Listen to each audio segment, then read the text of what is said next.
Okay, hopefully we're live again and with audio.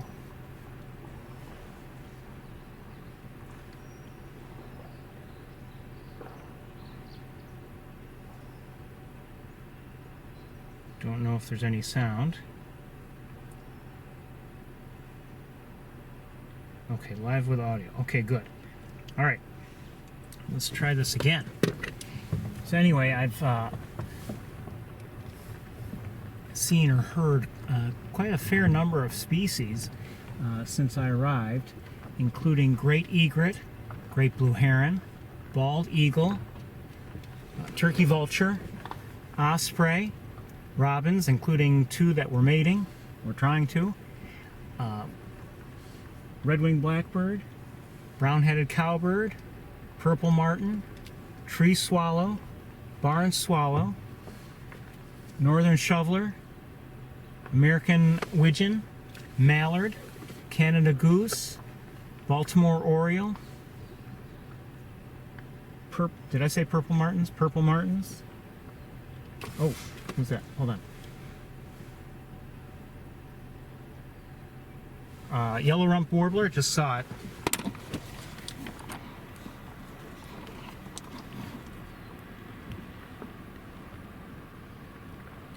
Song sparrow, chipping sparrow, swamp sparrow, yellow warbler,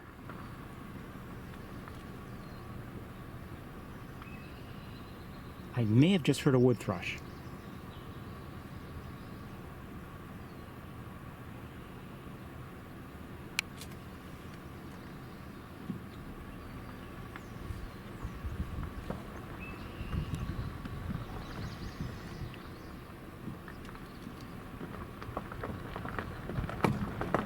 So anyway, it's a bright sunny day, 62 degrees.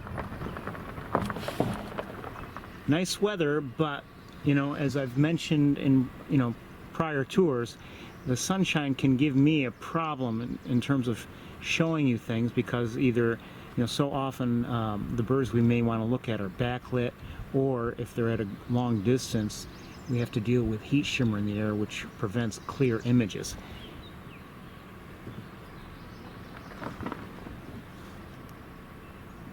I may have just heard, I'm not sure, I may have just heard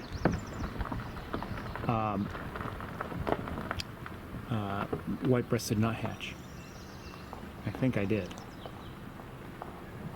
Yes, white-breasted nuthatch.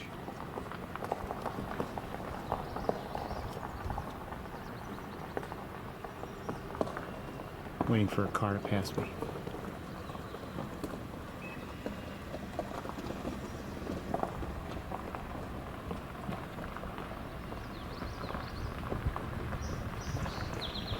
Song sparrow.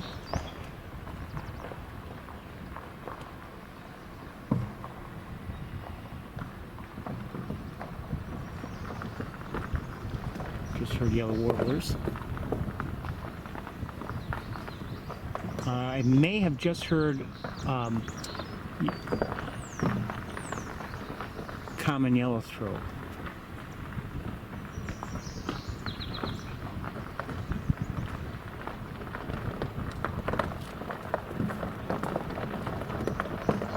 A little bit of a breeze. It's very comfortable. It's a beautiful day. But as I was just telling someone yesterday, again,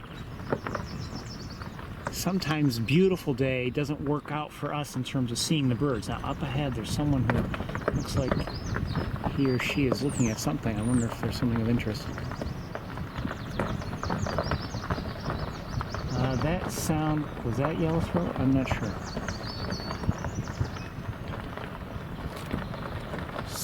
We're looking up high at something. I'm not sure, relatively high. Now getting out of the vehicle. I wonder what he or she, I think it's a she, sees.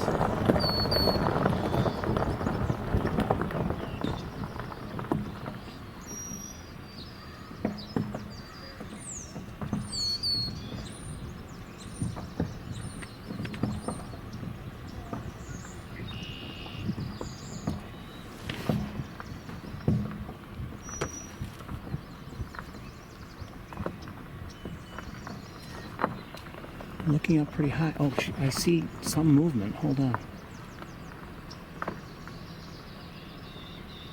Let me set you down so I can find out what's going on.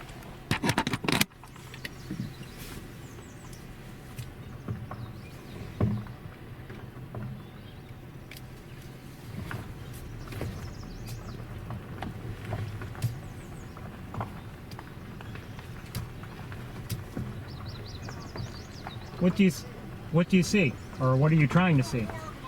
I'm sorry? There's warblers up there. Black with yellow. I don't know if they're a yellow rump, if they're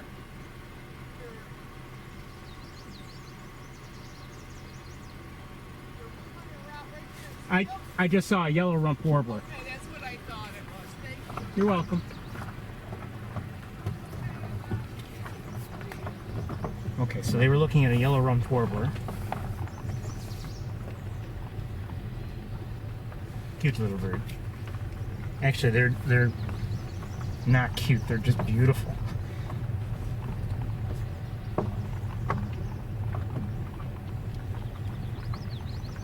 Okay, definitely hearing common yellowthroat.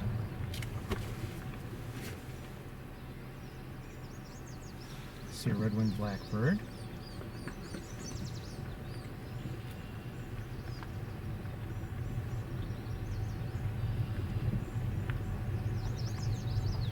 That's the yellow rump warbler. I'm sorry. That's the common yellowthroat.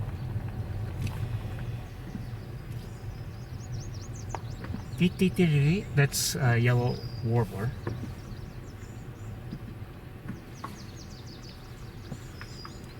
I don't pretend to know every call by any means, but I know a few of them, and I'll share with you whenever I do know them.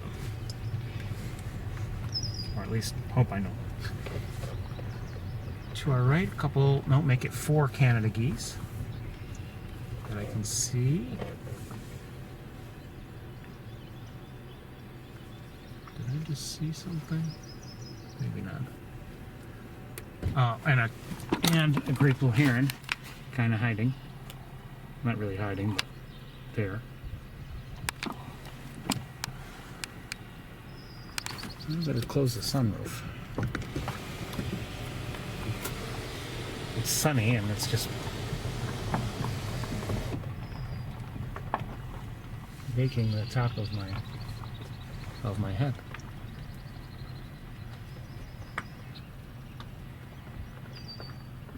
I believe I can hear a robin in the distance singing.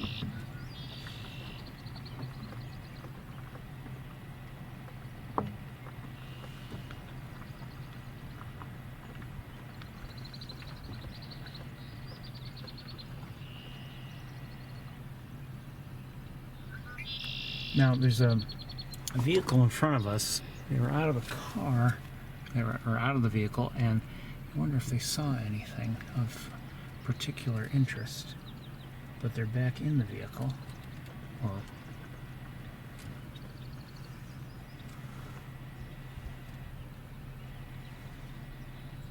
now remember, they're draining the main pool. There's a red-winged blackbird over there. That's all I see at the moment. Hold on one second. I want to check one thing out. There's also a great egret over here.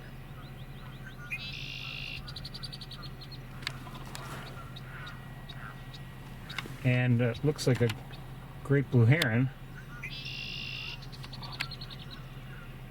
I don't know if it startled a great egret, but they're now near each other anyway. But not really within our view because of the vegetation.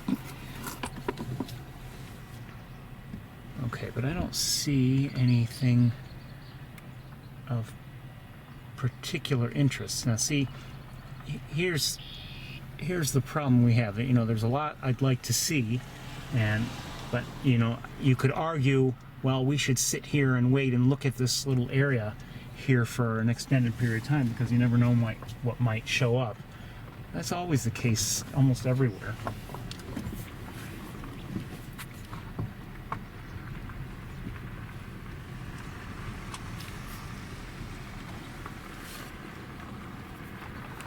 Anyway, they're draining the main pool this year.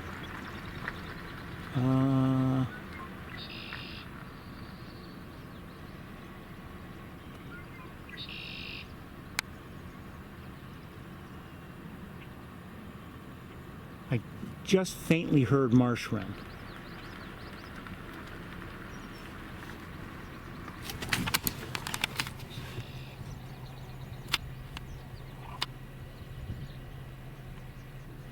Looks like an immature bald eagle.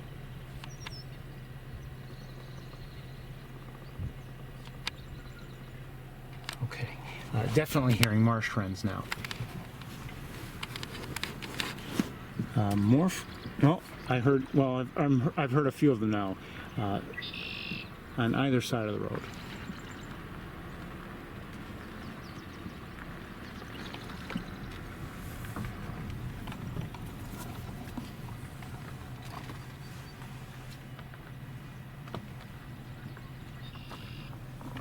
Hold on a second.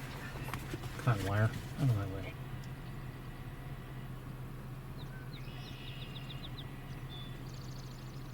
Okay, Canada goose in the distance. Over here. Oh, and babies. Hi, babies.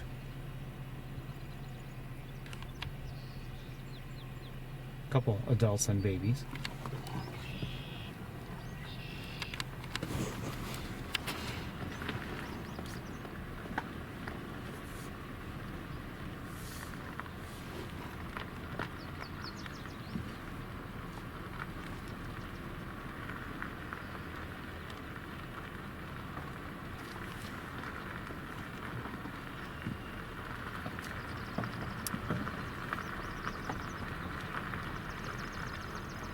So we're hearing swamp sparrows,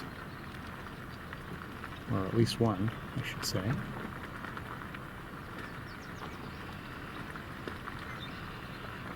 And red-winged blackbirds. And another swamp sparrow.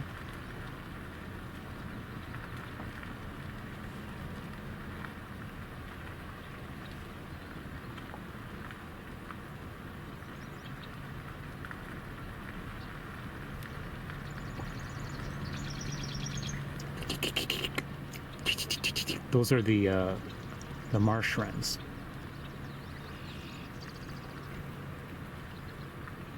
It's almost a mechanical sound to its song.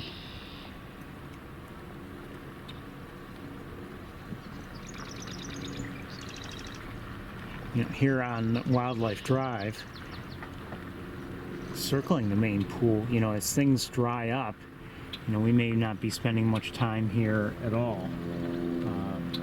It all depends on the birds we see. If we're fortunate enough to see, you know, things of interest, that's a different story. We'll spend time here.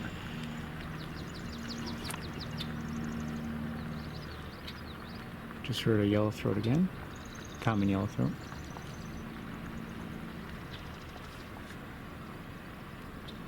Just another reminder to those who don't know or haven't heard me say it before. Typically, it's my understanding that the birds that have the name common in them, you know, common yellowthroat, doesn't mean that it's not a reference to the number of birds that are out there in the population, the greater population. It's a reference to the number of continents on which it naturally appears. So it usually means 2 or more. Here is a common gallinule.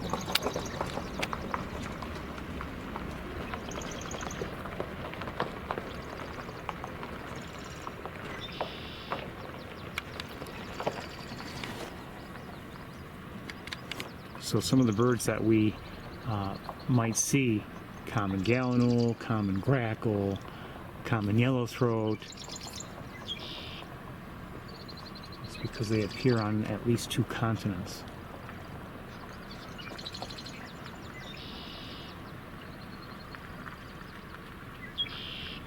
Now, obviously not every species that appears on 2 continents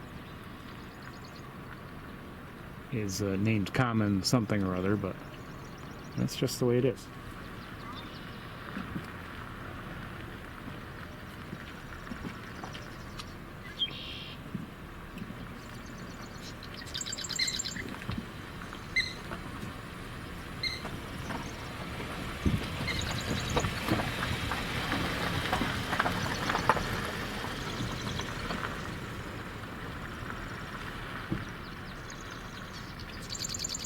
Oh, oh, just, I see a marsh wren.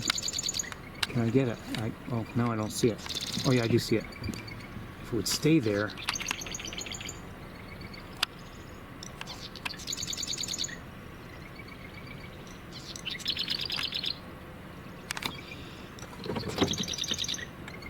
Let's see if we can maybe get a look at it. Hold on.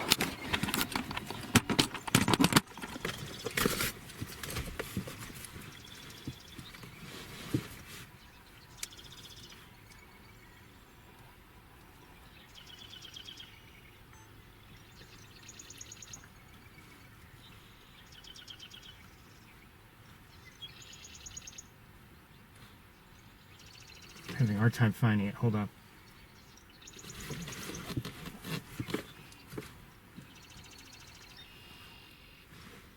Shoot. No, it's right there. I can see it with my own eyes. And it just took off.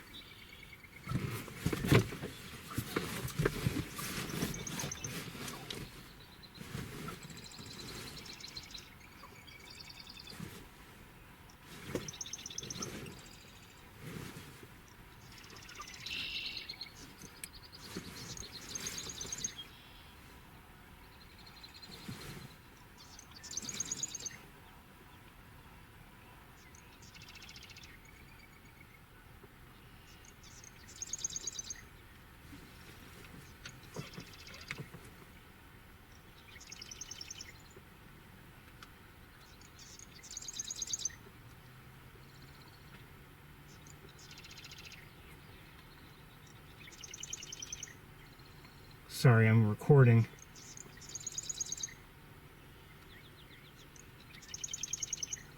This is the best look I've ever had at a marsh wren. My problem is I want to connect you.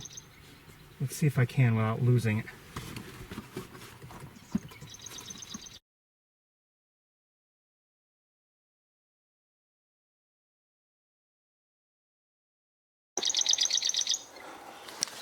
I couldn't do it because I'm balanced precariously. Still there.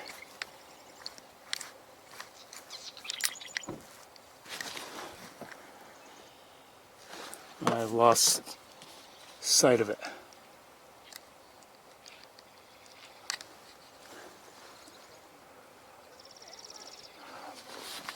Okay, I'm going to show you anyway. Okay, I'm going to lose you for a moment, but I'm going to show you anyway, okay? 1 second.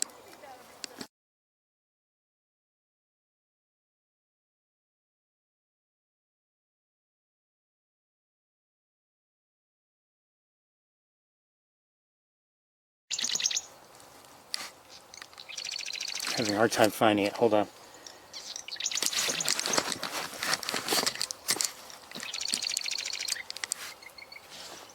Shoot. No, it's right there. I can see it with my own eyes. And it just took off.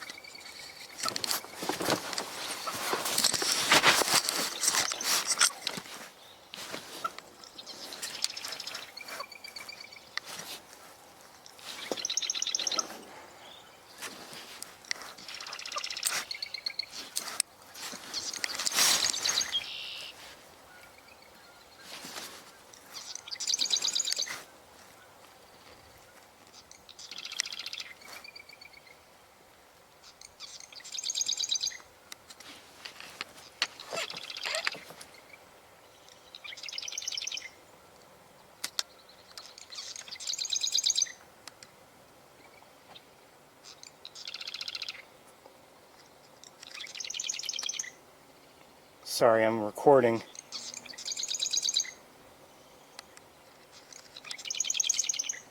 This is the best look I've ever had at a marsh wren. My problem is I want to connect you. Let's see if I can without losing it.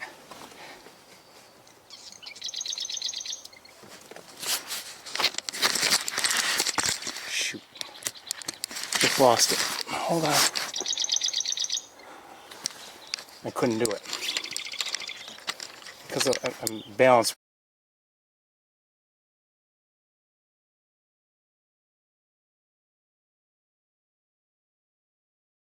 Okay, that was the best I could do.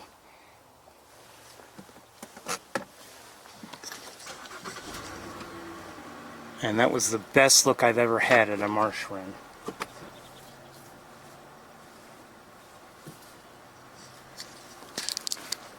Sorry about the way that worked out.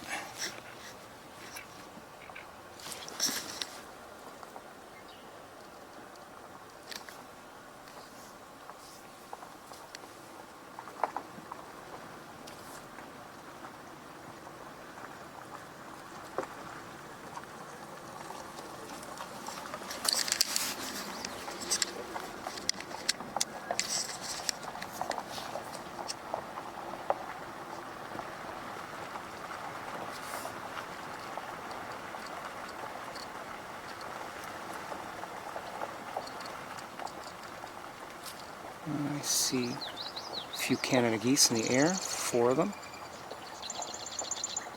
Hearing the marsh wrens again. And okay, I'm hearing a common yellowthroat again.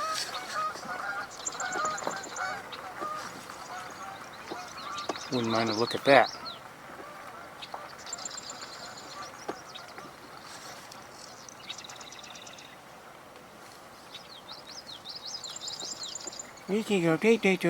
That's the yellowthroat.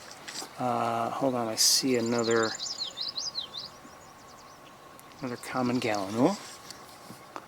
We may look at that. Actually, I think we will. Let me just check out the other side. The other side, though. There's a chance I just saw something.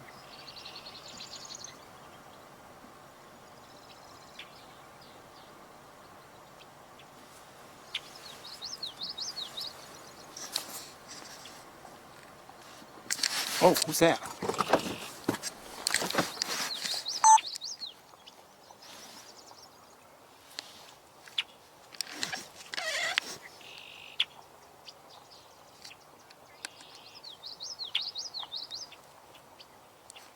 A couple different species there. That might be a least sandpiper. I'm not sure. It's very small.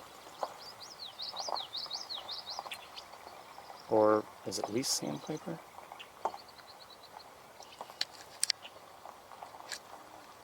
I don't remember.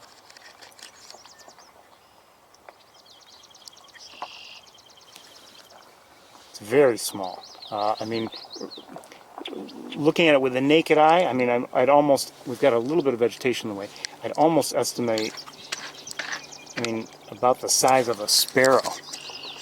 And there are 2 of them at least. There's one there, and then there's one over here somewhere.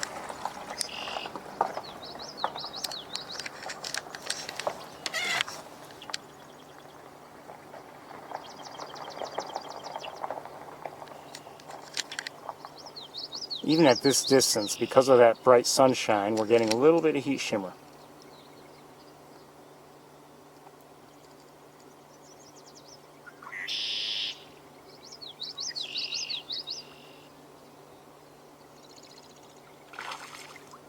Something just splashed in the water. May have been a fish, I'm not sure. Okay, let's see if I can find the other one. Well, maybe, there may be 3 of them actually. I think there are 3 of them total, because 2 are together over here, and there's the other one that we were looking at just moments ago. So at least 3.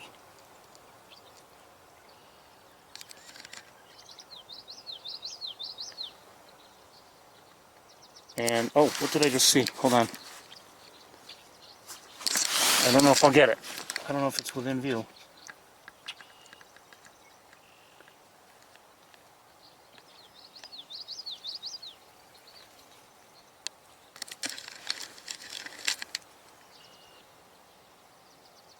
Whatever it is.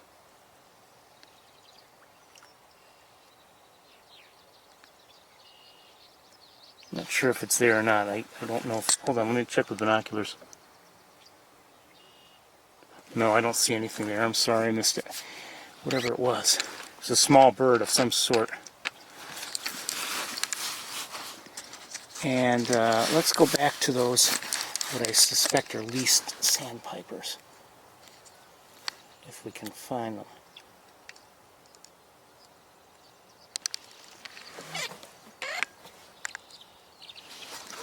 Who's flying around? Hold on. Tree swallows.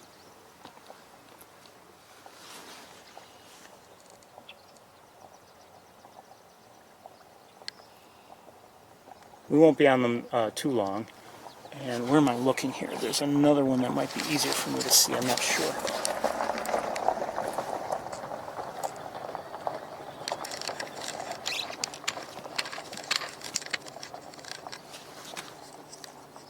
Something is in the water moving around. It must be fish or something, or frogs.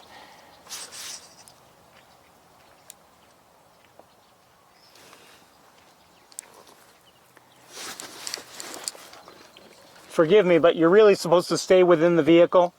Oh, I didn't know that. Yeah, except at the designated areas. I apologize. That's okay.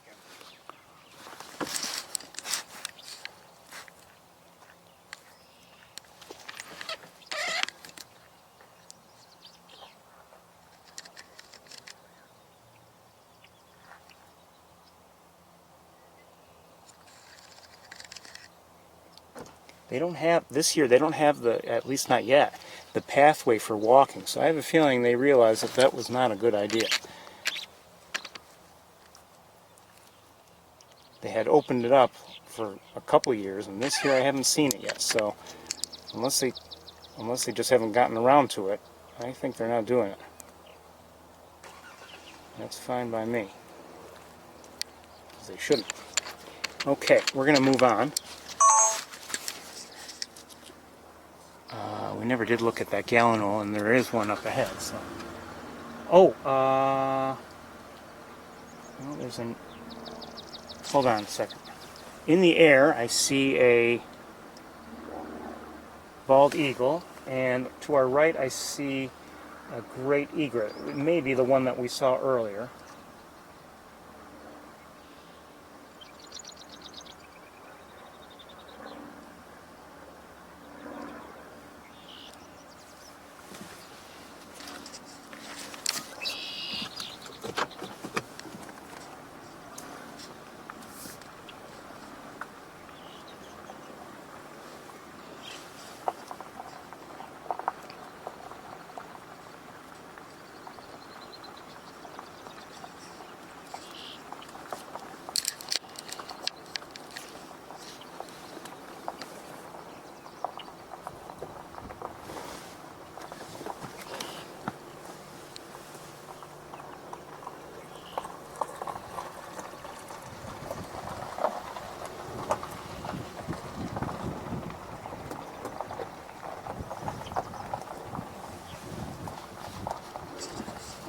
Let's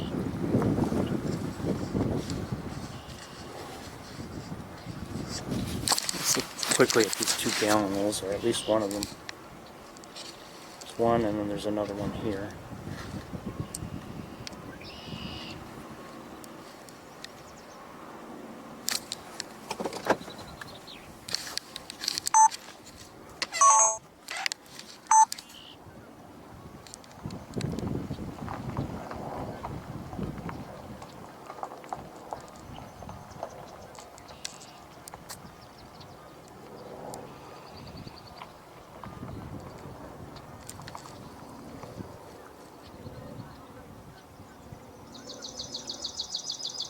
Hearing a swamp sparrow. Oh, and a killdeer is in flight and vocalizing. Actually, there are two of them that just flew overhead. They're basically they're shorebirds, although you don't always see them at water.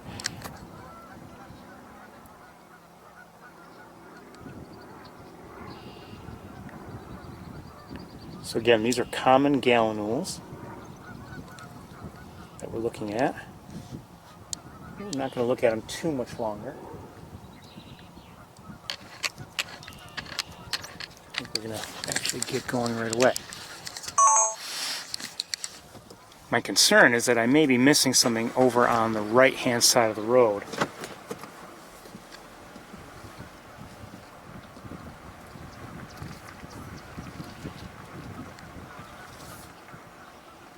I had thought a little while ago that I may have seen something of interest, and it flew, through my view and behind vegetation.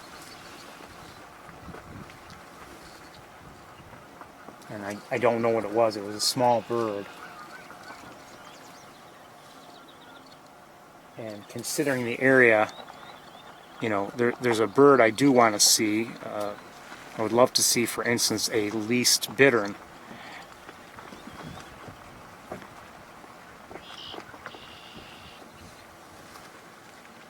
We've seen them in this stretch in prior years, but I haven't seen even one since that year. It was a couple years ago. Another gallinule. What did I just see? So we just heard a gallinule. It vocalized and flew across to the other side of the road, and there's still at least three of those small shorebirds.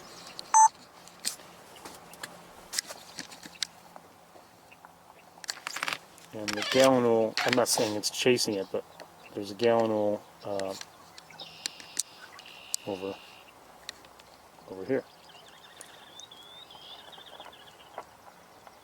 And then there are two more of those shorebirds. I've kind of lost sight of them.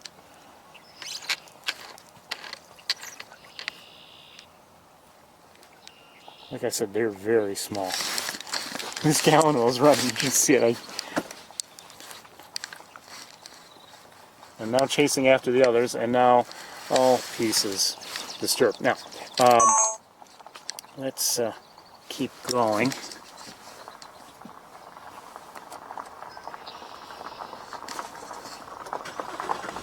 Oh, hold on. Shoot.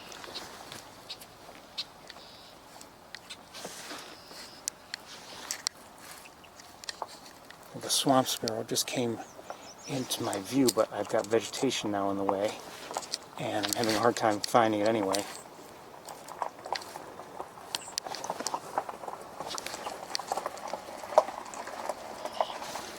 Oh, where are you?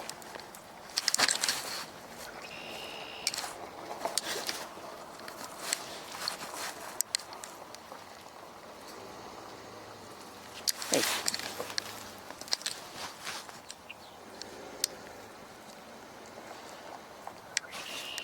Where'd it go?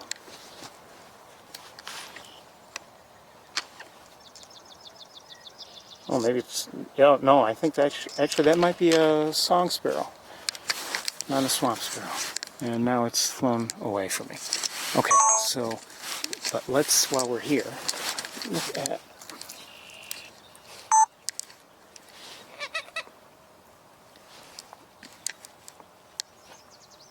This is not the same species as we were seeing earlier. I think this might be solitary sandpiper.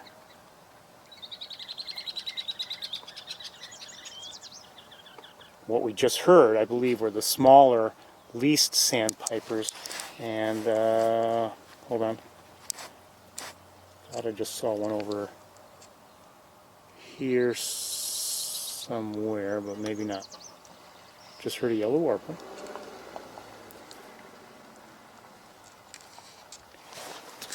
Okay, back to the solitary, if we can find it. There must be a yellow warbler nearby. There we go.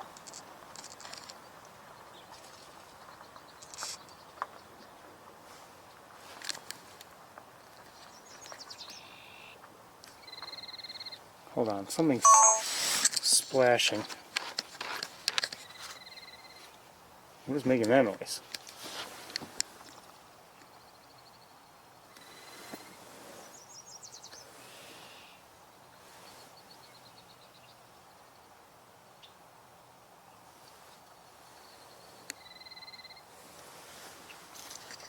I don't know what's making that noise.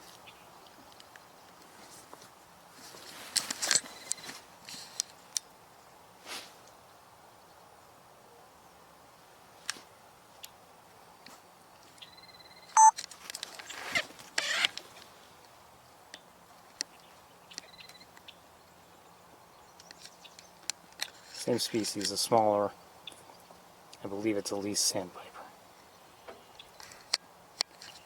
See, it's the lighting is a little tough actually, it's too bright.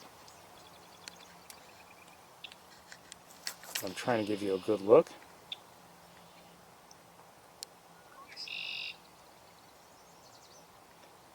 Sounds like there's something in the water to my right making a lot of noise.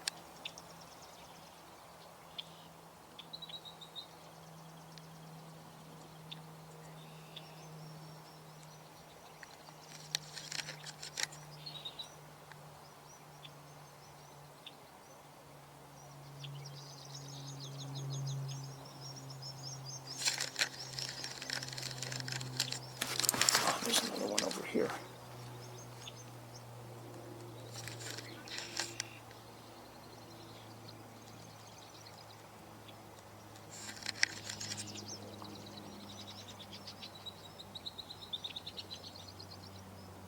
You can see we're dealing with heat shimmer. I'm trying to give you a good close-up if I can, but the heat shimmer is more evident as I zoom in like this. If it were a cloudy day, we'd be seeing it much better, most likely.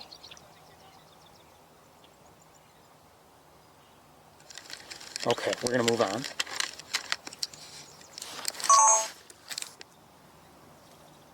Oh, there's, okay. Who's that right near us? Okay, that's solitary, I think.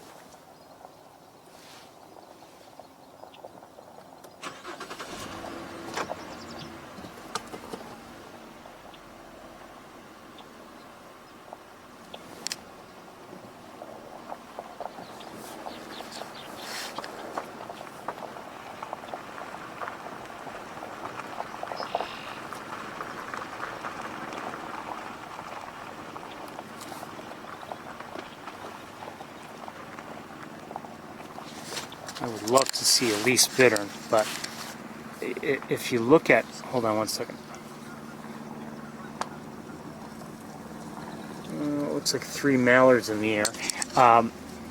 If you look at the way the vegetation is here, it doesn't come right up to the water's edge, and I have a feeling, maybe wrong, but I have a feeling in terms of being of use to like a least bittern or an American bittern, that's not so good. I think they'd rather have the water right up to the edge of the taller vegetation so that they can hide within it and kind of fish within it and actually use it also to be above the water.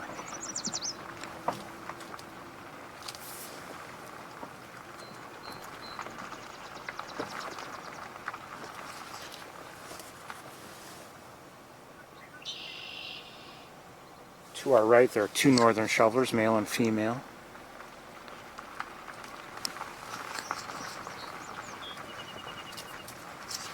I might as well give you a quick look at them. 1 second.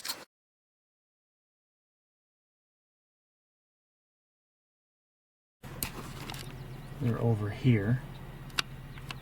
Uh-oh. Hold on a second. I've got to check something. Why is that off? Shouldn't have been off. Anyway, here are the northern shovelers, male and female. Male is there in the lead. Notice those bills.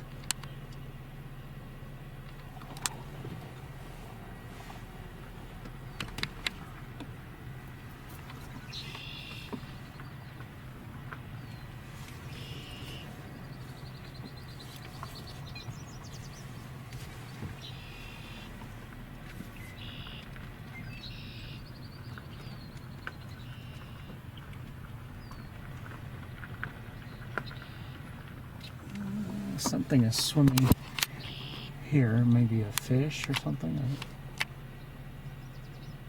Yeah, it looks like it's a fish. Probably a carp.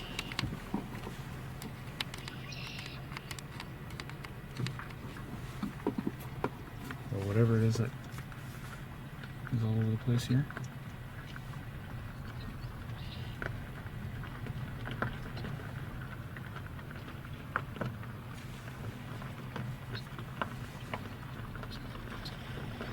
Oh, wow. You know, I didn't show it to you because we didn't pass by there. But as you drive in, that's a muskrat.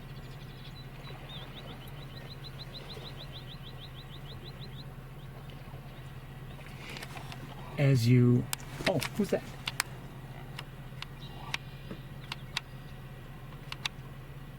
Looks like a mallard, and fish around it. Okay. Anyway, as you drive in from from the road, as you enter the complex, there's a large tree that has fallen over. I believe just recently. I don't believe it fell prior to last weekend. So I think sometime during the week it fell, and I didn't ask. There was no one to talk to when I was inside the visitor center, but I suspect they've had a fair amount of rain up here over the in the last week, and I don't know if they had storms that had wind to blow down that tree. I mean, it's a large tree that had fallen over, and I'll show you in a minute why. At the very least, I believe they had a lot of rain. This looks like a great blue heron in the air.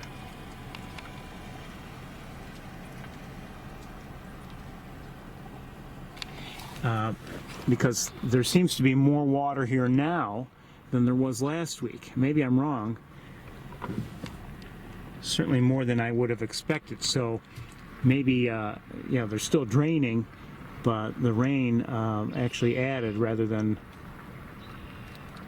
or maybe led to a net increase in water, a temporary one this week. So I don't know.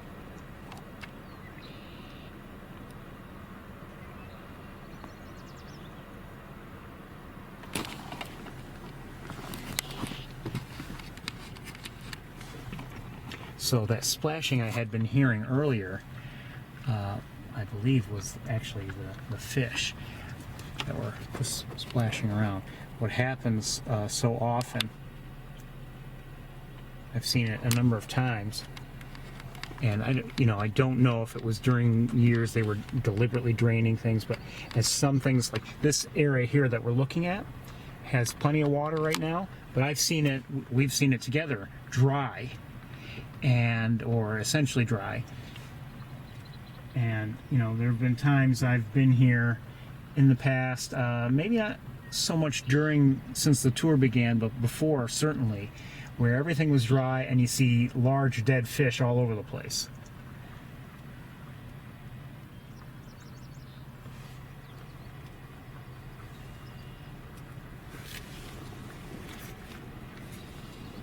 Okay, I think I'm going to switch cameras because there may be some things I want to look at.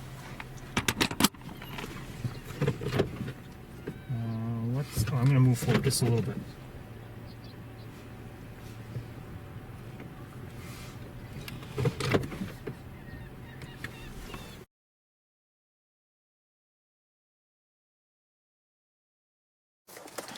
Okay, there was, I don't know if it was another one of the least,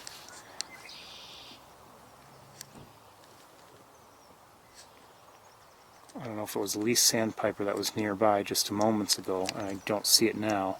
It was down here somewhere, but I don't see it now. I don't believe it flew away either, so it's probably just behind vegetation.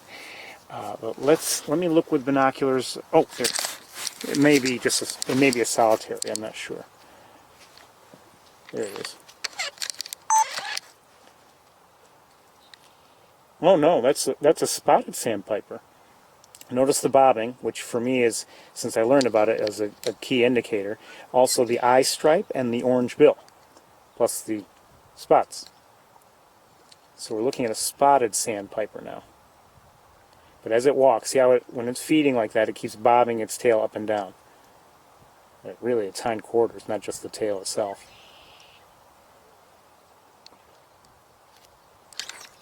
Okay. So let me just look around with binoculars a little bit and see what else there is to see. There may not be much, actually. great blue heron in the distance just took off and is in flight over here.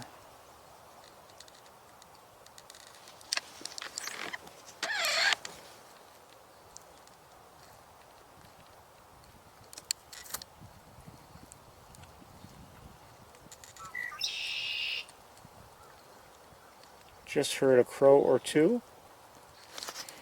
Okay, I'm going to let that go. Something is swimming around here, probably a muskrat by the looks of things. I don't know if I can find it.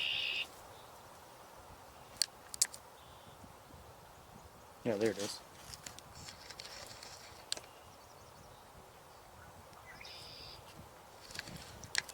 Okay, and there's another great blue heron, I believe, out here. There it is.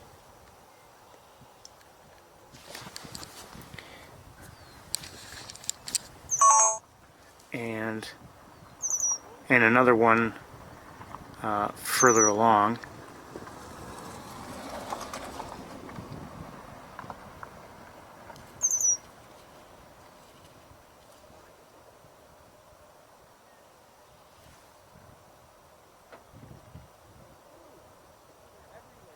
Flock of birds in the air, but they're distant. I don't know what they are. They're not ducks, for instance. They're a smaller bird, and now I've lost sight of them completely.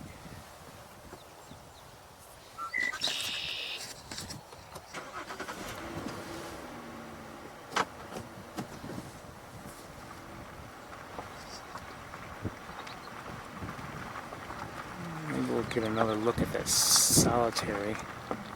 I'm sorry, the spotted sandpiper.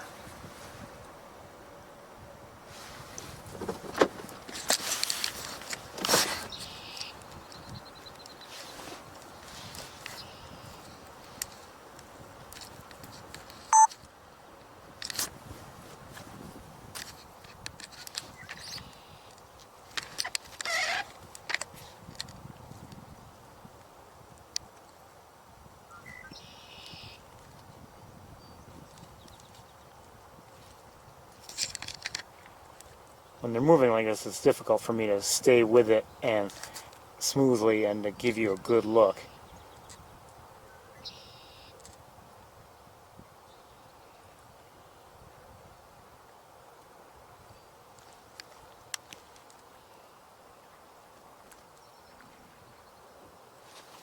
But I try. Okay. Oh, was that a red-winged blackbird? Probably. One second. Looks like it. That's a female red-winged blackbird. Let me give you a look, in case you're unfamiliar with them. Hey.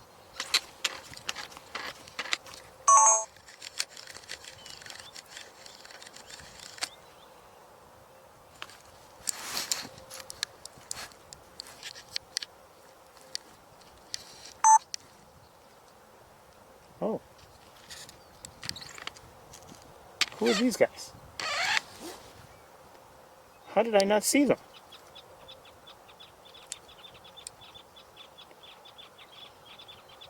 I don't know what they are, but I'm guessing some kind of plover, but I don't know. How did I not see them though?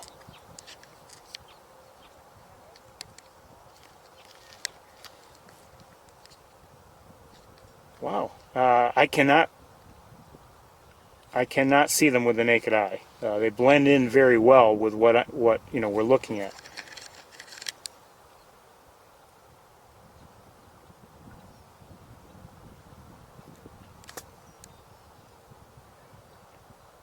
I just wish it weren't so sunny.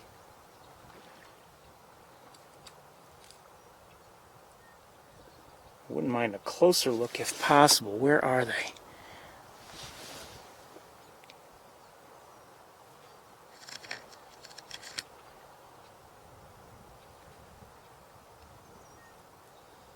It's like it's almost as if they're posing for a photo op.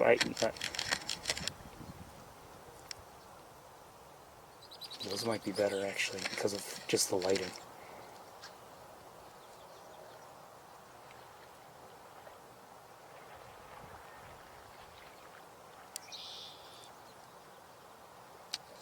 Okay, this is what we're going to do. I'm going to try to get a closer look with the other, with the teleconverter on, okay? Give me a moment.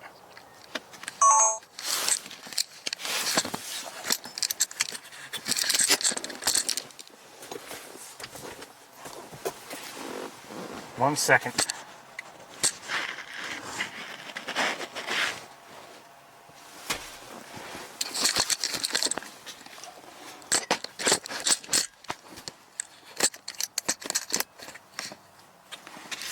I don't know if I can do this steadily. Working on that, but until I get that all set, we're going to have to just deal with a little shakiness, I think. Alright, hold on.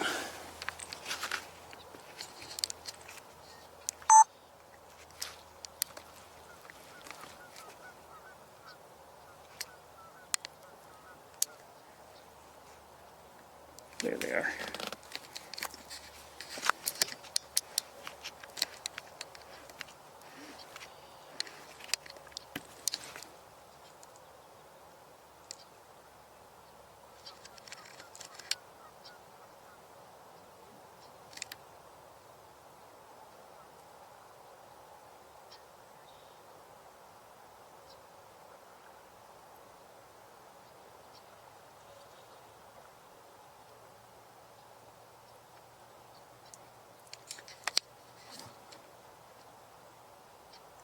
Darkening it a little bit, actually.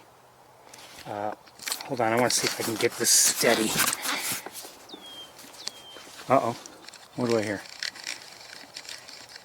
Okay.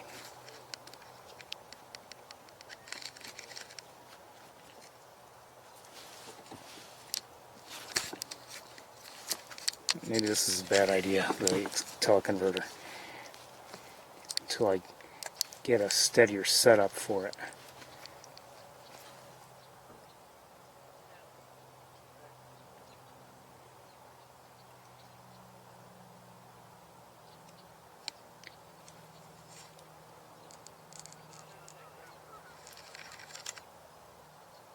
Again, it's really unfortunate that it's so sunny. And we're getting this heat shimmer. These are beautiful birds. And you know, unless you're looking for them, we lucked upon them, really.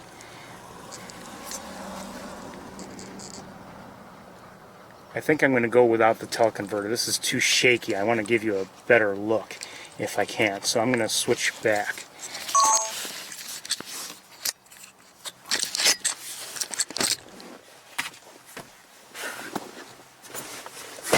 One second. Be right with you.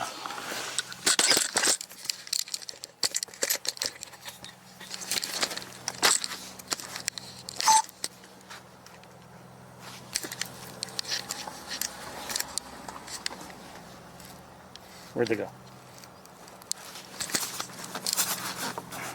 I know they didn't fly away. One second. There they are. There they are. Cute little birdies. From here I can brighten. You just, seriously, I cannot see them with the naked eye. Well, at least I can't discern them, really.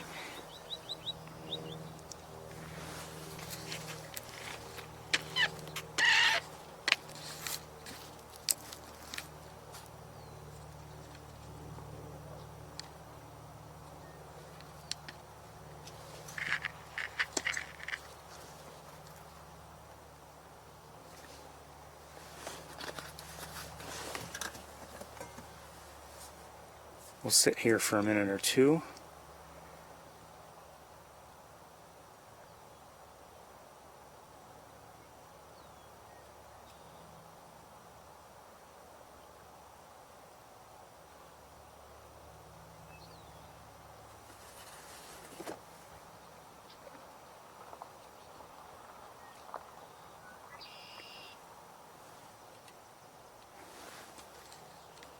Okay, one second here.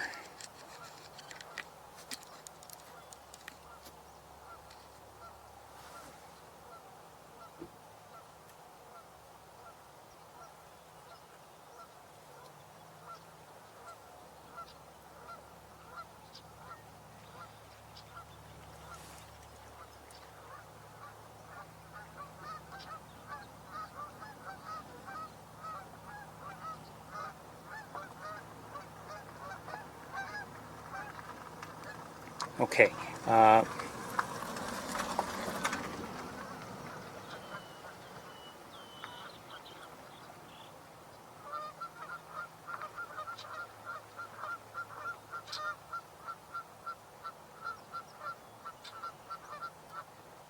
These might be, I may be wrong,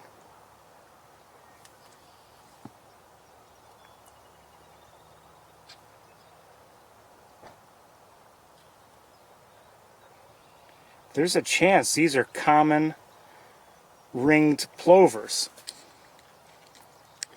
There's a spider on my camera.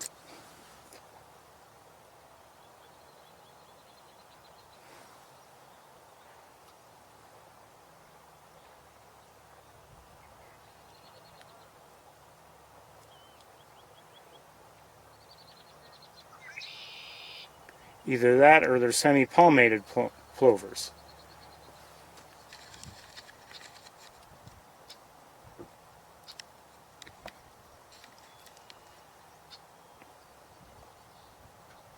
Which is more likely.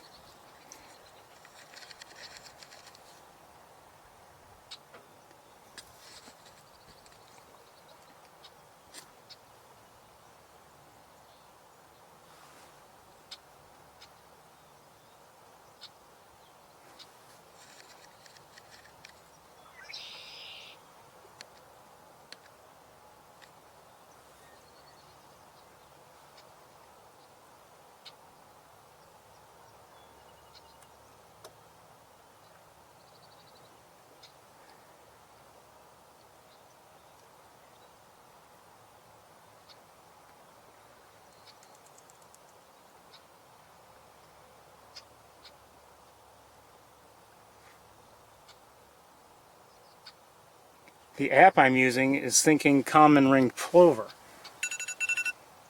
semi-palmated.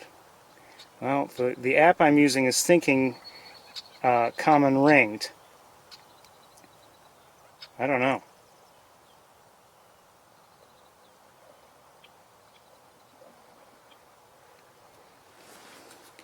I just checked in to the chat room. I really can't focus. It's because it's not so much I'm out of focus as much as it's the sunshine.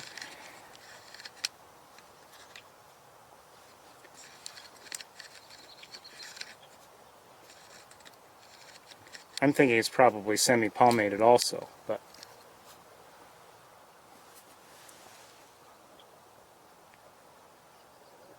that's, and I realize I said it would be rare, although the app I'm using thinks it's more likely that. I'm more doubtful.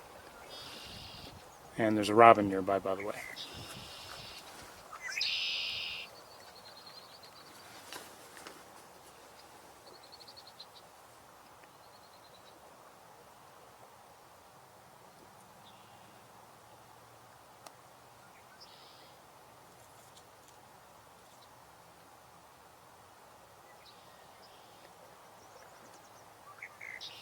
I'm going to try one more time with the app, okay?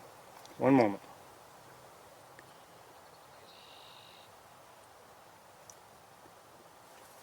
Again, it's a sunshine issue. There's only so much I can do.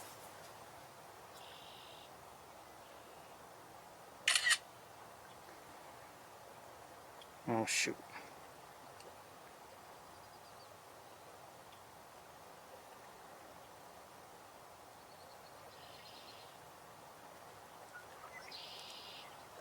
Yeah, now it's saying semi-palmated. So, okay, with that last shot I took. I am thinking semi-palmated.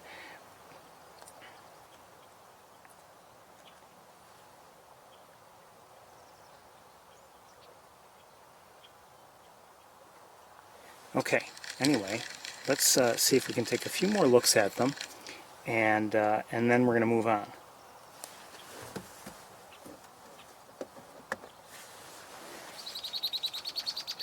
I fully admit I'm not great with shorebirds in terms of identification. But it's nice to see these. I'm going to darken it, see if that helps any. Oops.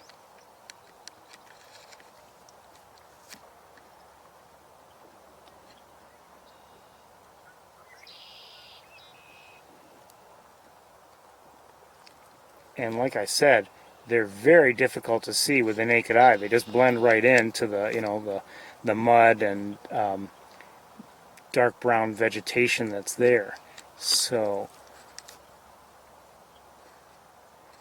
but you can see, I mean, they're not that far away. You can see how, you know, this bright sunshine can interfere with things.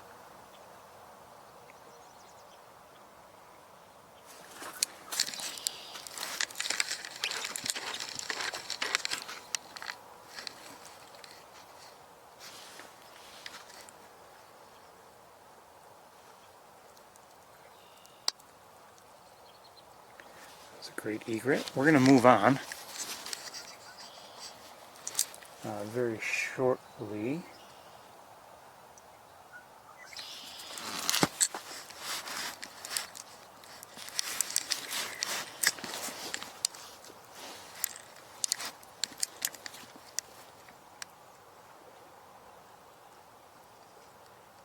So you can see that this gallinule is walking, not swimming, so the water's pretty shallow there.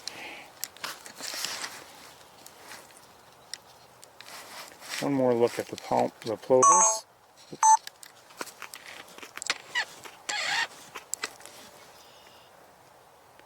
And they're just resting there. They're not doing anything. But still, it was good to see them.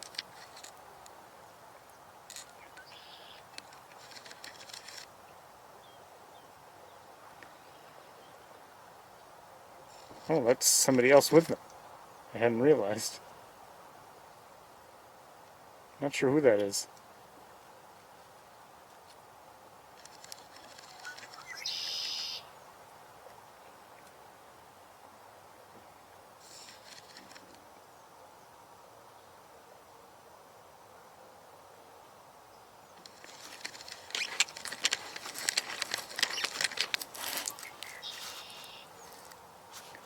Okay, let me just have another quick look around with binoculars and see if there's anything else that we'd like to look at.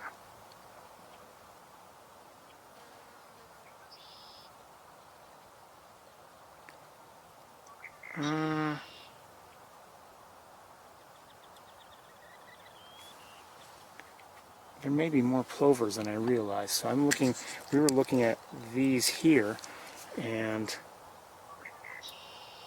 I thought I just saw another one. I did. Again, because of the lighting and the vegetation that we are looking at, it's difficult to see anything. But I believe there's like another one here somewhere.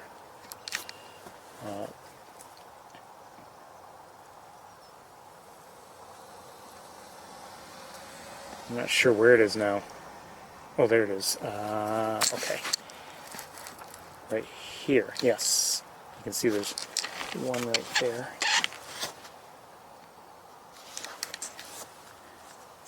Oops, sorry.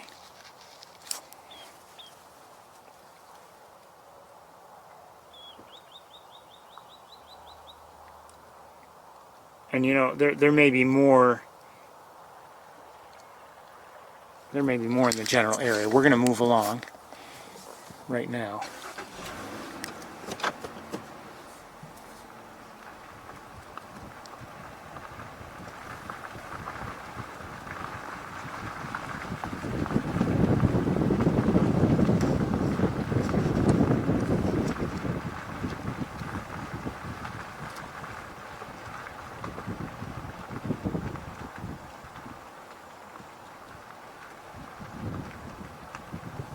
I'm looking over to the right of the road right now.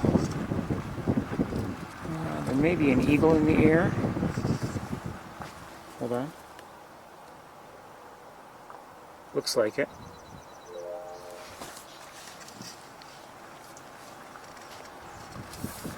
It's distant though, so I'm not going to try to show you.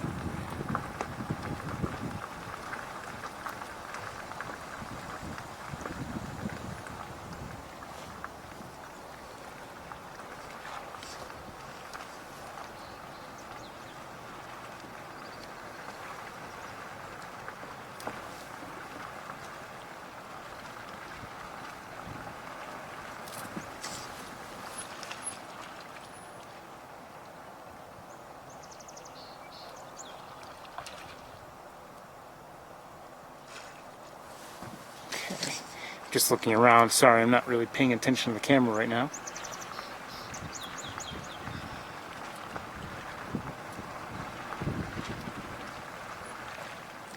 Another gallinule right here.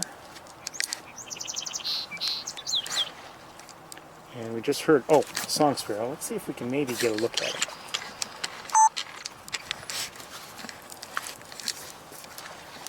Oh, just took off. Happens so often.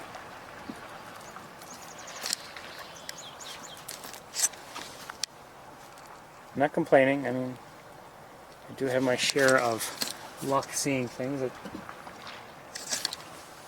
What's that?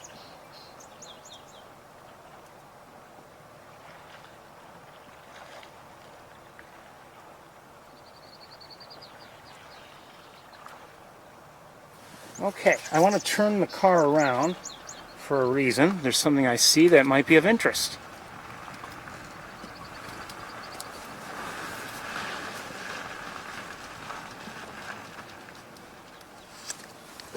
And I don't think it's going anywhere for a moment or two.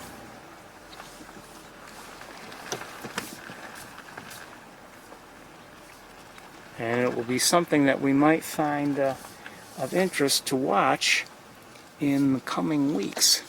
Where to go? I saw it. There it is. Okay, let me just back up. My view isn't perfect here. This might be good. Right here. So the first pied-billed grebe we see of the day seems to be a nesting one.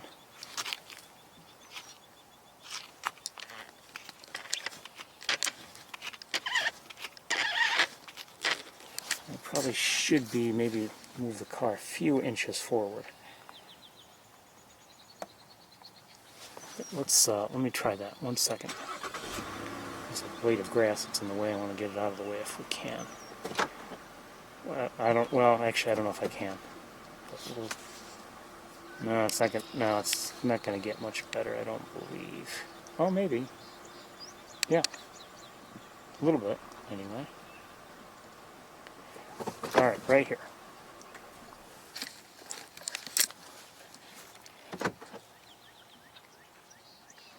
So we're looking at a pied-billed grebe, apparently on a nest.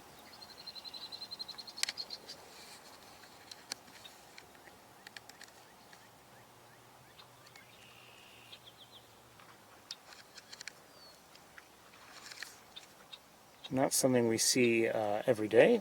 We have seen what seemed to be a nesting pied-billed grebe last year, and eventually we even saw a baby or two.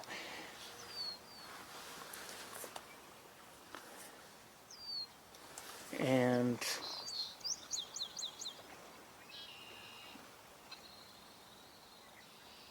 I believe I'm also seeing an eagle in the distant trees.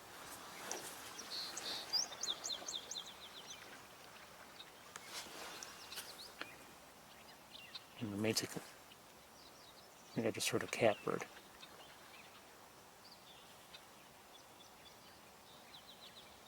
Yes, I believe I'm hearing a catbird or two, but they're not close.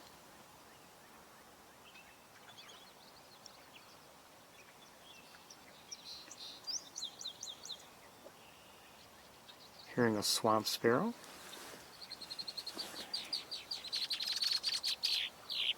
Okay, we'll just look at this for a few more moments. So again, this is a pied-billed grebe, apparently on a nest. I'll try to look more closely at some of the vegetation or whatever is used to build this nest.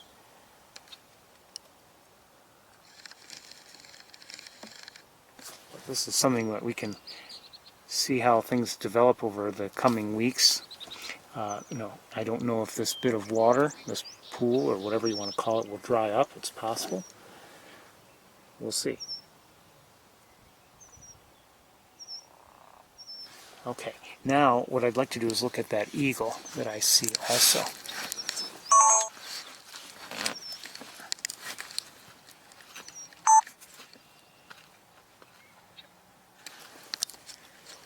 much more distance, so this will be a more difficult sighting.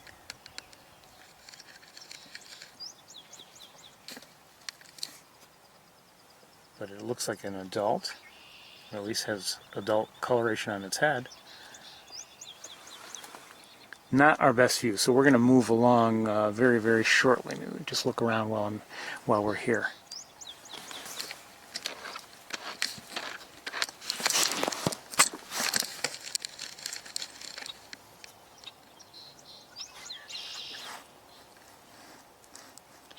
And this is a muskrat.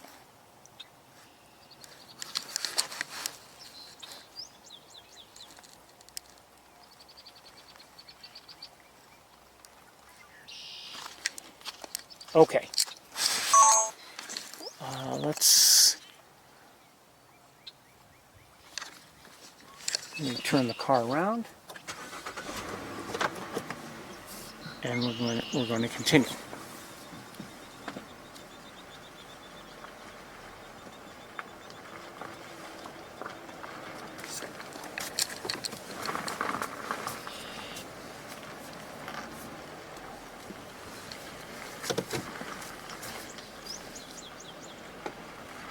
So, you know, I mean, so far, I mean, maybe we haven't seen quite as much as I would like, but, you know, even though things are kind of drying up, we're seeing some interesting things, including the semi-palmated plovers, high-billed grebe on a nest.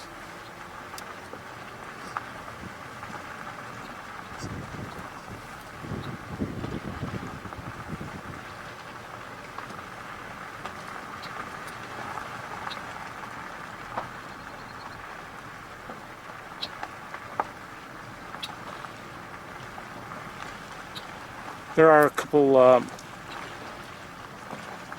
2 or 3 actually. Let's look at some of these fish, see what's going on here. 1 second.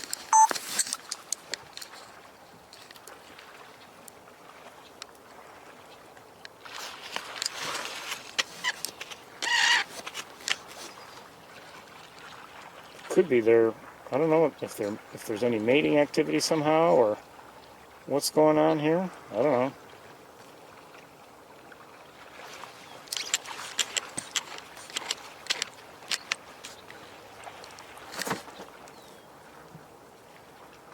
Some kind of activity anyway. But you can hear all the water sounds and splashing we've been hearing. It's been the fish. Meanwhile, we have a great blue heron, a little bit not too far away, and then a couple more that are much more distant out here. Here and here. That one looks like it just caught something. Fairly large fish of its own. Not as large as the fish we were just looking at, but oh, that's a pretty sizable fish.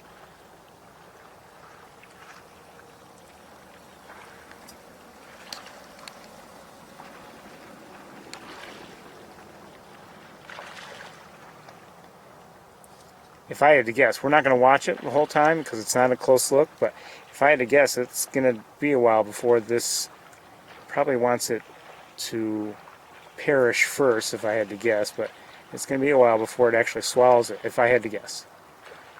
Just given the size and everything from what we've seen in the past when watching great blue herons. Let's keep going.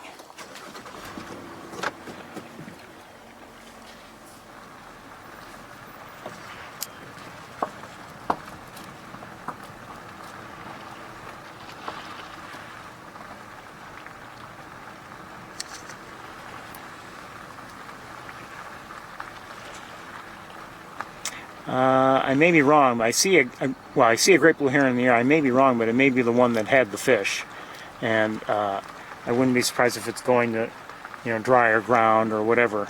We've seen that in the past too. Certainly at sapsucker, where it seems like they catch a fish and then they want to go and land on dry ground to, if it's a substantial fish, to eat it. Just, I don't know. I'm not saying they all do that, but wouldn't surprise me.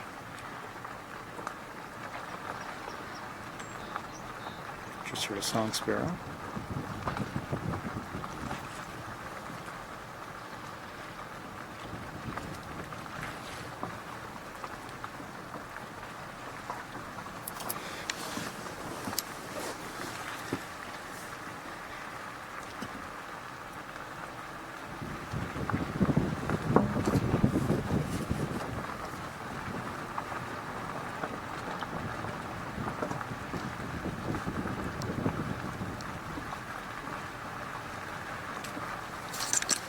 I know this isn't ideal for you, but I'm just, rather than switching back and forth constantly between the cameras, just staying with this one for now.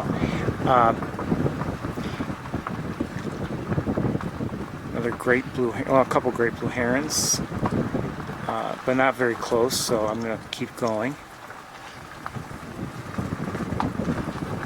Oh, in the air, I see 1, 2, 3, 4, 5, 6.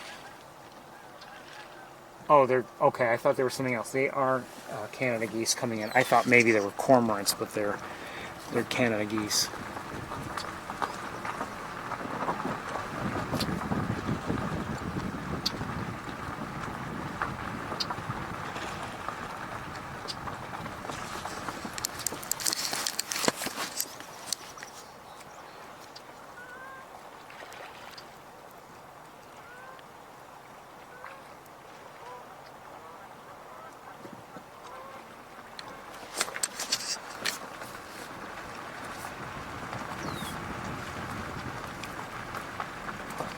If looking to the right, I mean, there's a lot of water. The channel, I don't know if it's because of the channel or, you know, I'm going to show you.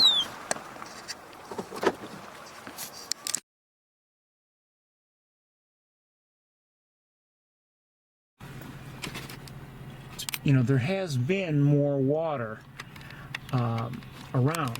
So, and you know, what I don't know at all is if the draining of the main pool also affects the channel, or if it just drains, or if it's being diverted elsewhere. I really don't know.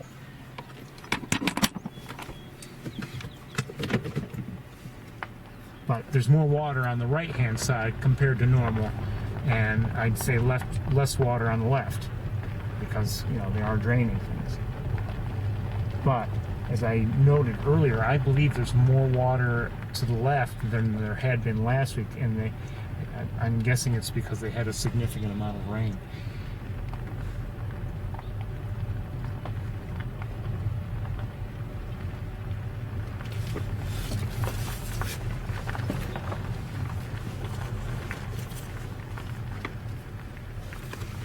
Speaking of water, I'm going to have a sip of some myself.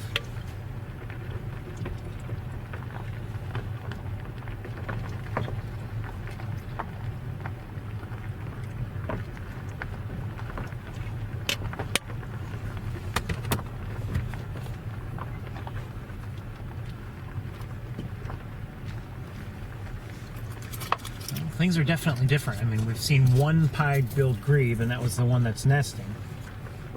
I haven't seen anything else. You know, and now that I think about it, since we started, other than some mallards I saw in the air, and we did see some shovelers, a couple shovelers, seen hardly anything in terms of ducks.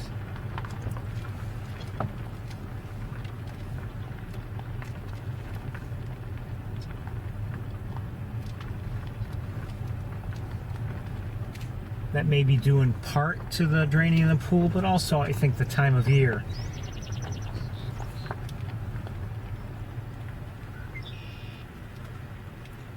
We're certainly not in the migration seasons, and, you know, I mean, some ducks do stay here in the area, but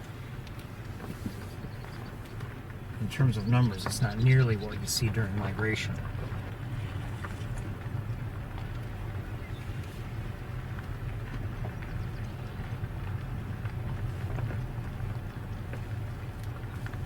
Okay, let me just pause for a moment and look around with binoculars a little bit.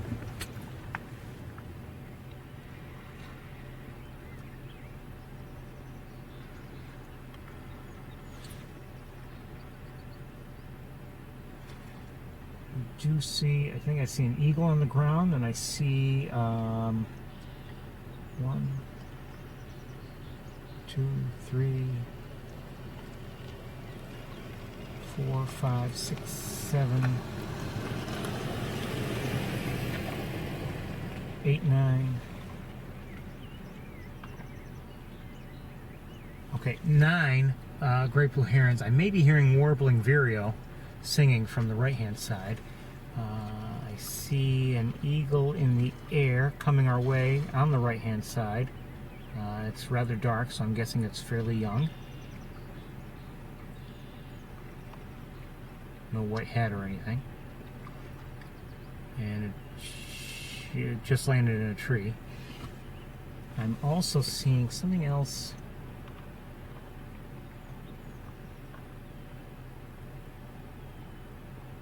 Don't know what it is. Maybe a couple great egrets also. But we're going to have a look at something that's pretty distant. We're not going to have a good look at it just because it's so far away, but we're going to try.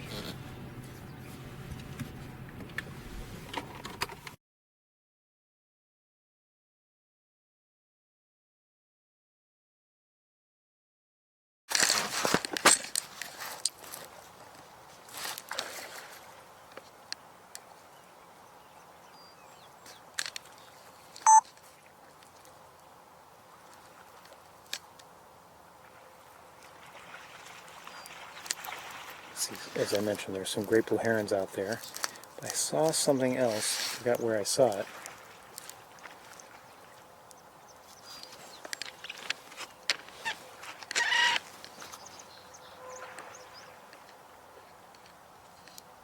That is also a great blue heron there in the distance, I think, right there. Yes. Okay. Is that what I saw that was so dark? It's possible when maybe the lighting was working against us. Okay, while you're looking that way, let me just look with binoculars again.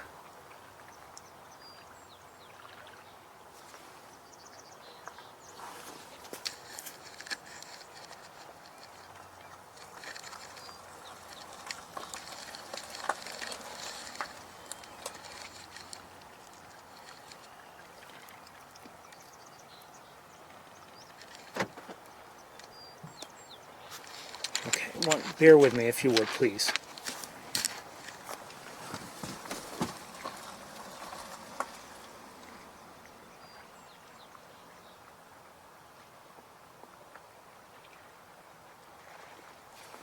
Okay, I am looking in the wrong spot.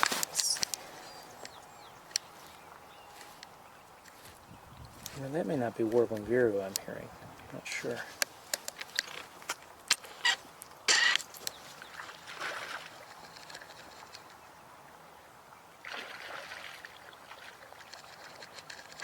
I think that's an eagle on the ground.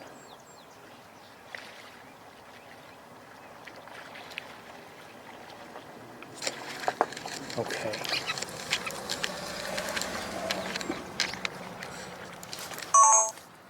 And I need to look up something, I think. I wonder if we're hearing...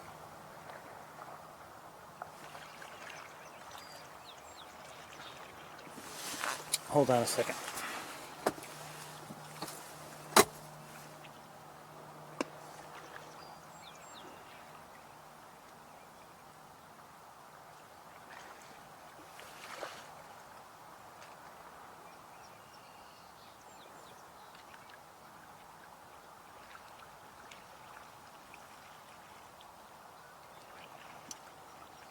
Come on.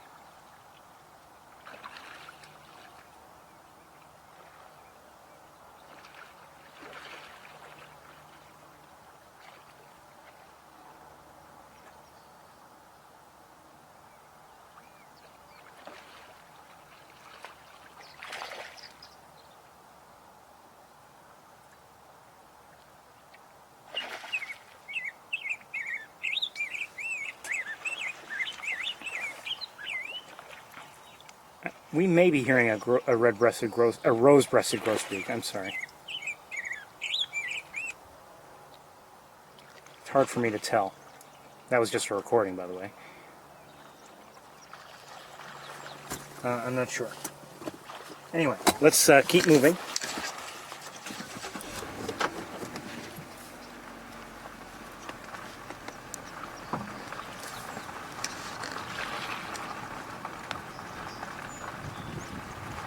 And by the way, I did see more pied-billed grebes, 3 of them. And I'll show them to you very briefly. Oh, what was that? Oh, who's this? Song sparrow. Okay, maybe we'll get a look at it.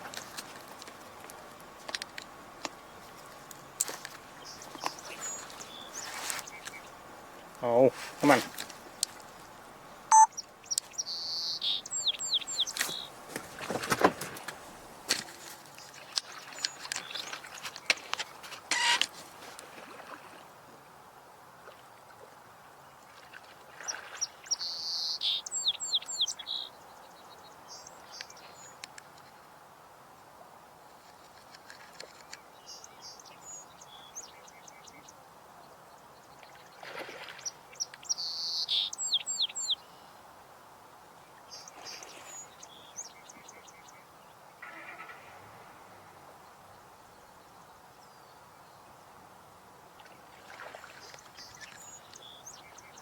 There's another one singing.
Okay, anyway, that was a song sparrow, and I had mentioned pied-billed grebes. Oh, there they are. And okay, the song sparrow has returned, or at least one has returned, and then and now it's not in good view, and another one came along with it, and it's not in view at all now. But the pied-billed grebes are that I saw are here, 3 of them.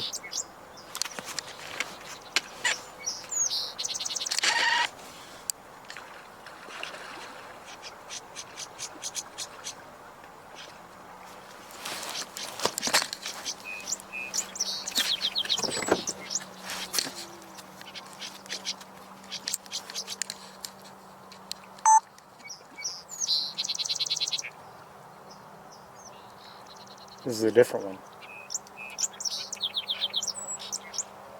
Hey.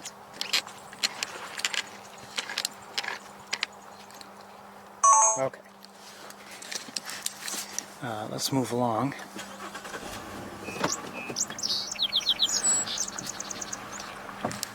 The battery's just about dead in this camera. So I'm going to have to change it very, very shortly.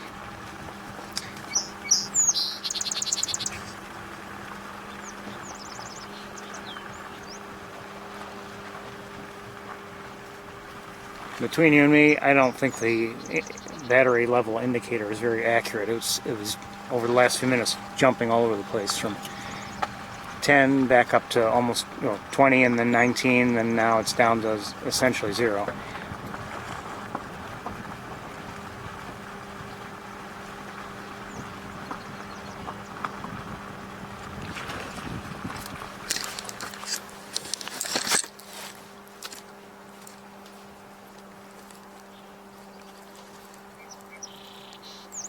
That great blue heron, I believe, has a fish, a fairly large one, and maybe it's doing what I had mentioned earlier, going to land to consume it there.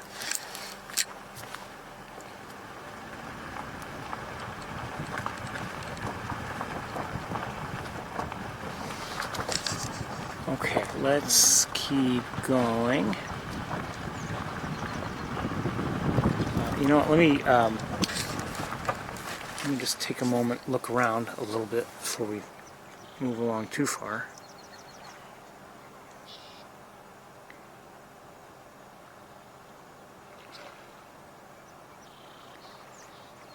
There's an eagle in the air in the distance.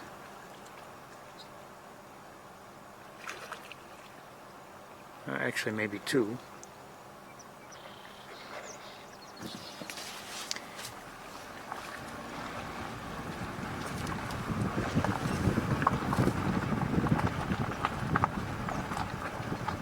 Oh, hold on.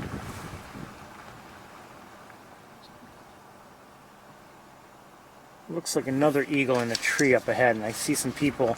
That's how I noticed. They looked like they were looking up at it. It looks like a young one, and I'm going to give you a quick look at it.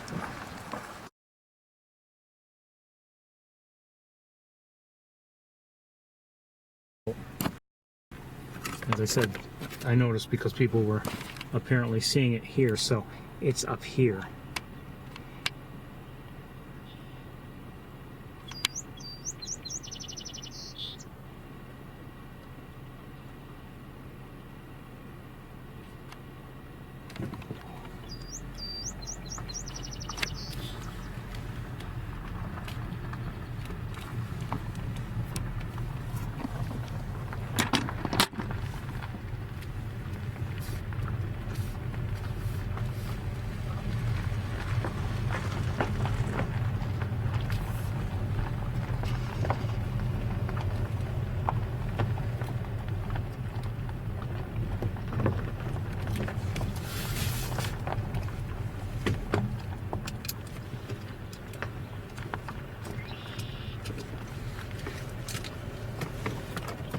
Pardon me while I change the battery in the other camera. You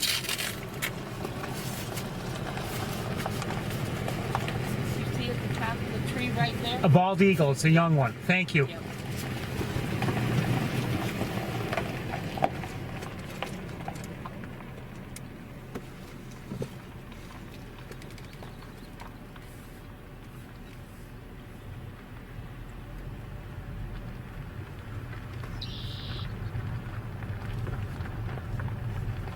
Nice of her to plug that out. I'm trying to see if it's worth trying to get a better look. I have a feeling from here we're going to have a hard time getting any kind of a decent look.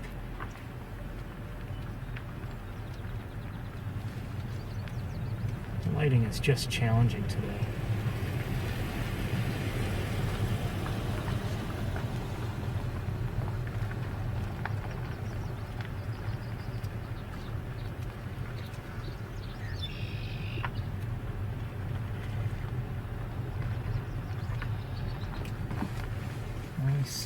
What do I see? Oh, gadwalls. First I've seen today, right here.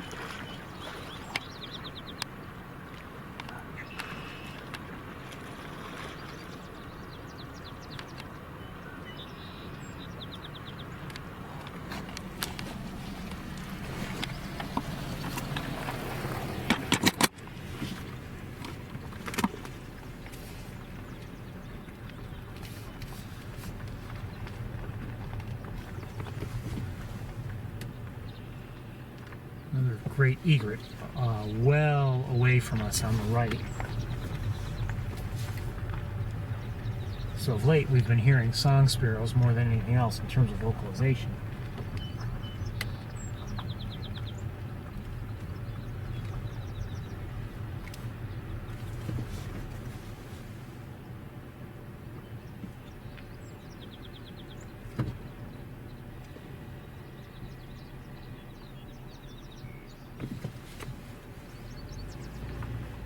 What was that I just heard?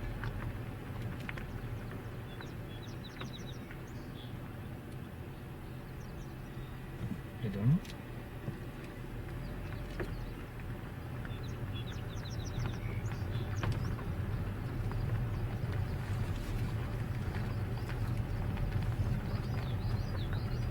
I just heard a yellow throat.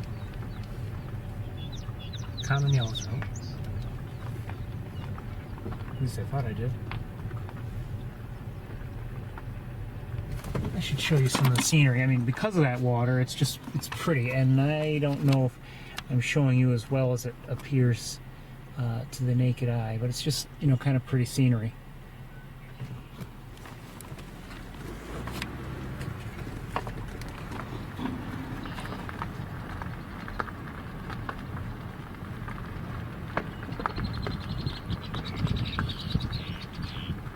Red-winged blackbirds.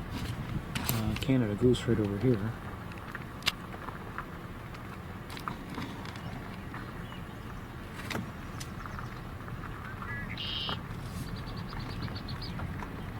I think I'm hearing a robin sing.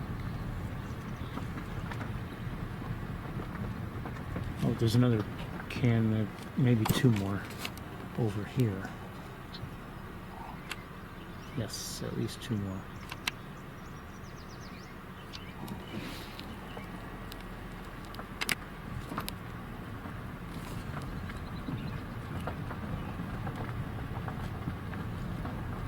So, you know, all things considered, and maybe we benefited from what seems to be, or what I should say, was a higher than higher level of water than I would have expected, given how they're draining things. We may have benefited from that, but not too bad.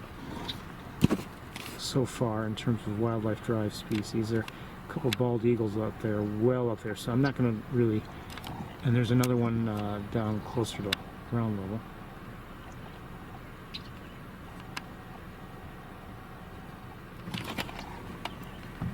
I mean, we're still seeing some birds, some things of interest. So. Oh, and a great egret nearby.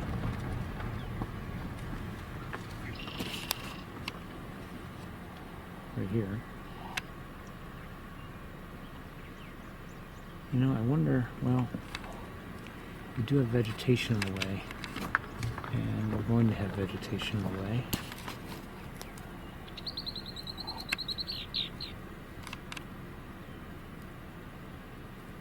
Beautiful birds.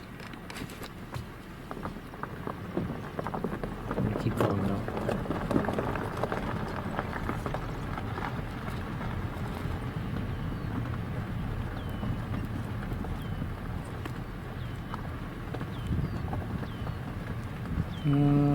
There are actually, how many eagles are up there?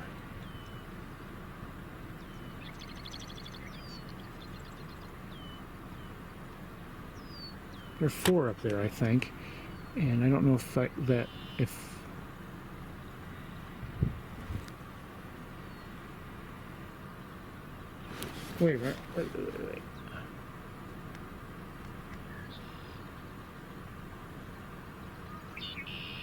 I don't know what's going on. I don't know if I'm going to be able to show you what I'm seeing. No. There's something up there, a flock of something. They're flying in formation. Where are they? And there are the eagles, which I might be able to show you, but there's something even higher. Let me see if I can see it. I saw them with binoculars. I can't see them with the naked eye. 1 second. I'm going to set you down. Come on, wire. Don't get caught up on everything. Just heard a marsh wren.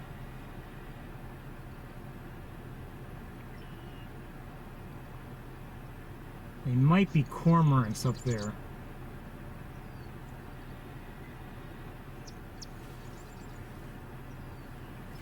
I don't think I can show them to you. They'd be too difficult given their altitude and the looks of the sky.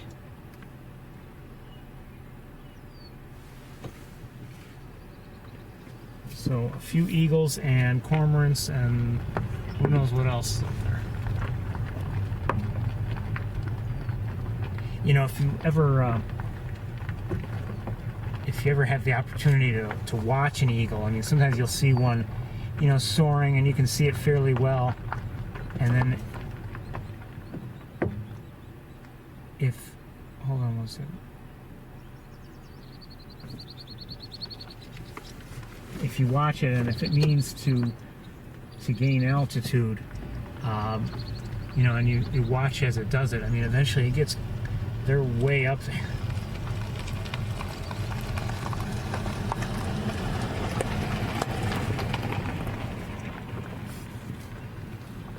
I mean, it's surprising how high they will fly.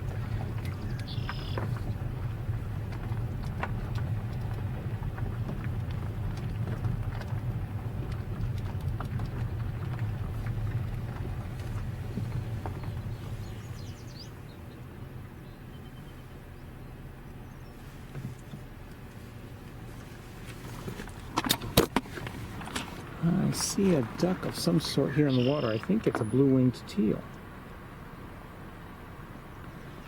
Because it is.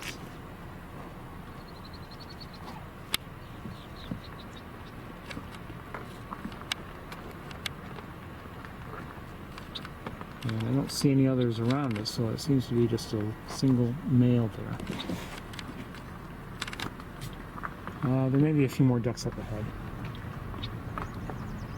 Just heard a yellow warbler.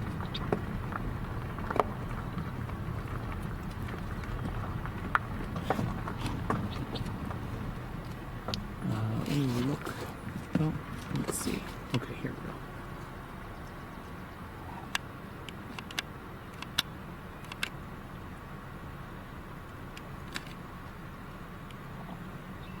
Oh, that's another blue-winged teal there. I believe we may be looking though at, there may be gadwalls there? I don't know. That's my guess. I can't see very well. Maybe some Canada geese also. And I don't know who that is back there.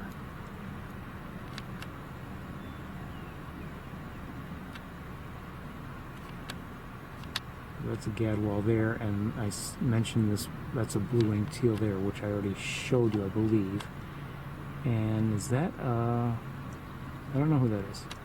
I think it's a gadwall. Oops. Okay.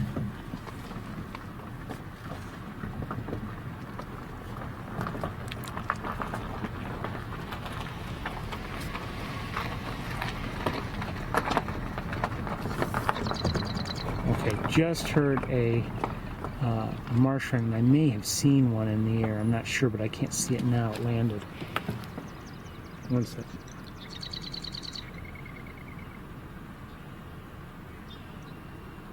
No, I don't see it now.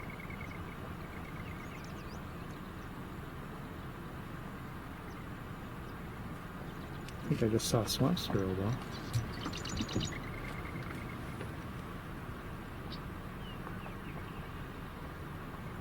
No, I can't see it. It jumped down in the vegetation. There's no way I can see it now.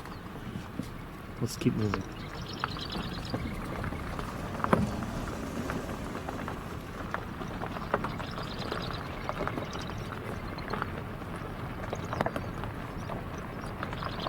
I'm sorry the way it worked out with that marsh wren we saw earlier, but I'm glad I believe I showed you properly through the replay. I'd say that was not perfect, but it was the best look I've had at a marsh run, I would say, given, you know, just how long it was within view and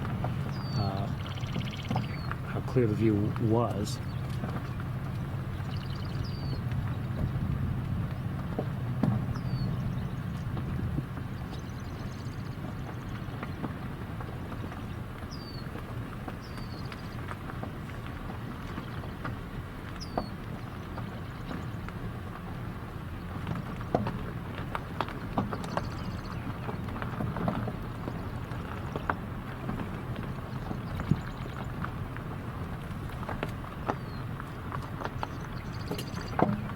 There's no doubt. I mean, some of these birds, you know, they hide. I mean, they're not easy to find, and you know, sometimes it's just a matter of luck in seeing them.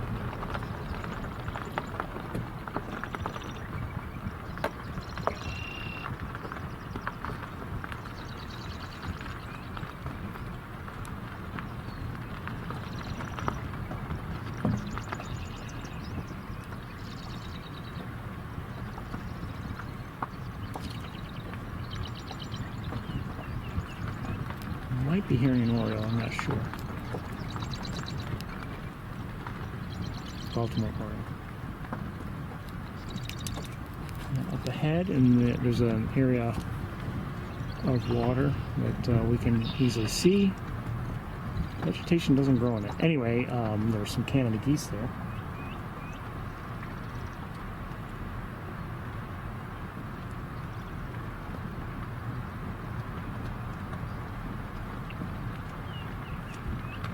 Some Canada geese on this side of the road too. A few that are walking. Looks like they're heading towards this pool.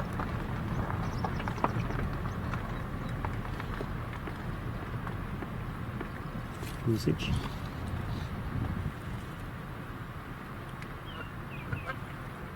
And a grateful heron is flying by.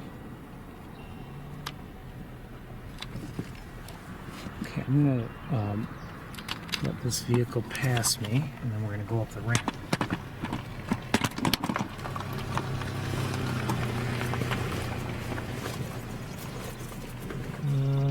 A couple crows in the air.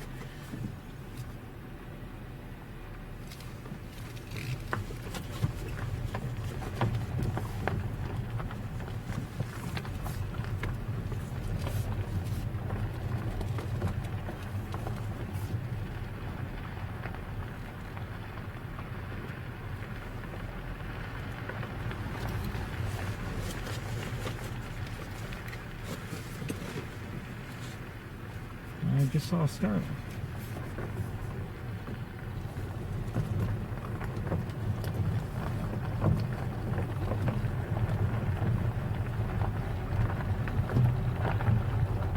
There may be more, and another starling. I was just going to say there may be more starlings around. And you know, I'm not mentioning every single tree swallow and barn swallow I see, but they're around also. Starling on the, well, was on the road. Oh, up above is what's in the air now. Shoot. Oh, bald eagle flying by to our right, an adult by the looks of things. Beautiful bird, gliding. Have a hard time showing it to you though, unfortunately.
Just heard a yellow throat.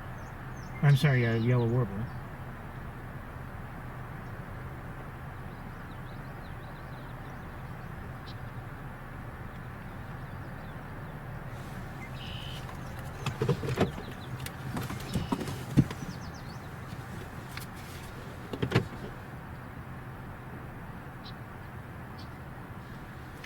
Hoping to see the oriole that we've been hearing singing. I may have just spotted it, but it's not. Nope, that's not it.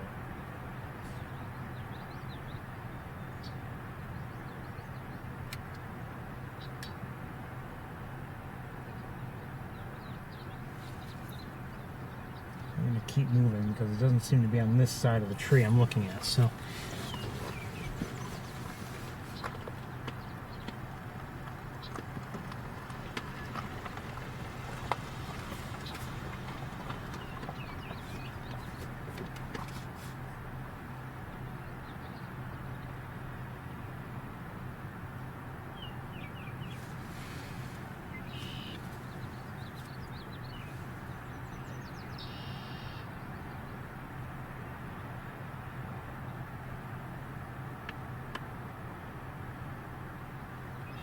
Just a few more moments. I just want to be patient.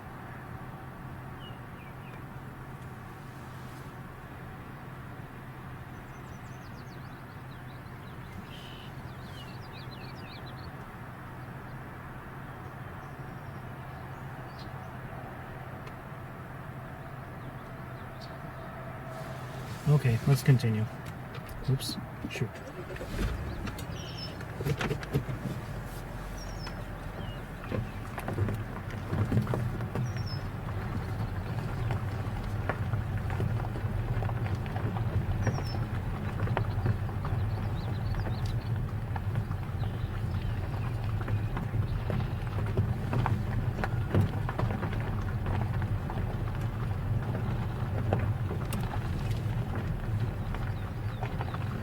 Oh, what was that?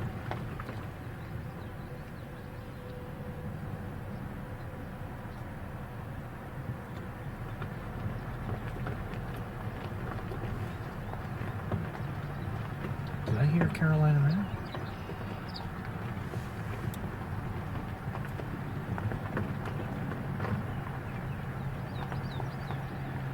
No, I don't think so.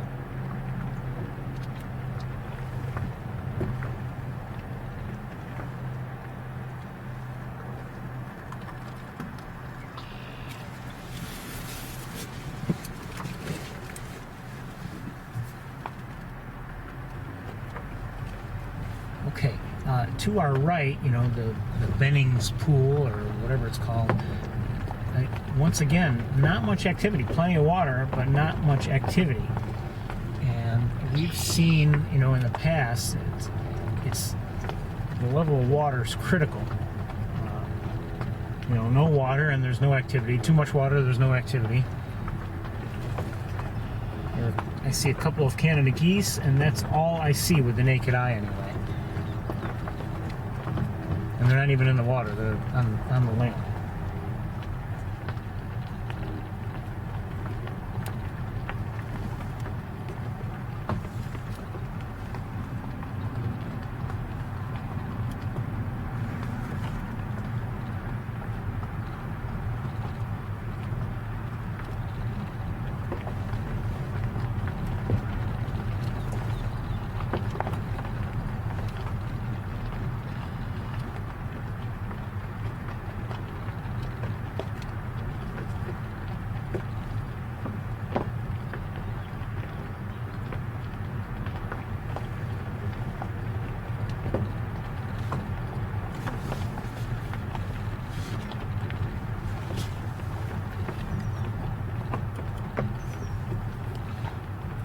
Other than the occasional red-winged blackbird on the left-hand side, I'm not seeing anything on there, you know, there either.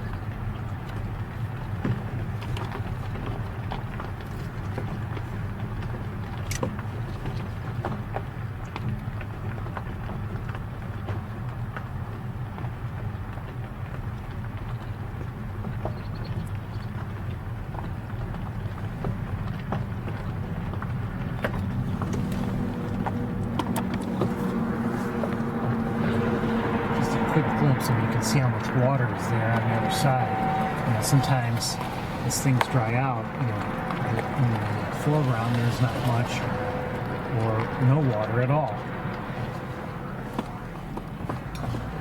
But you know, I guess you know they've had a wet enough spring up here that has kept pretty full.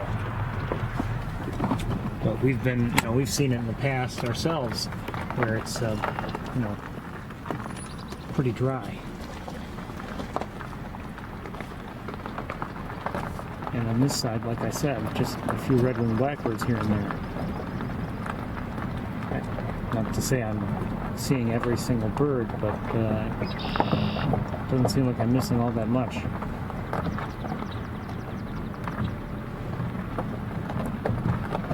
Of course, there could be smaller birds that are hidden in the vegetation, etc., of course. And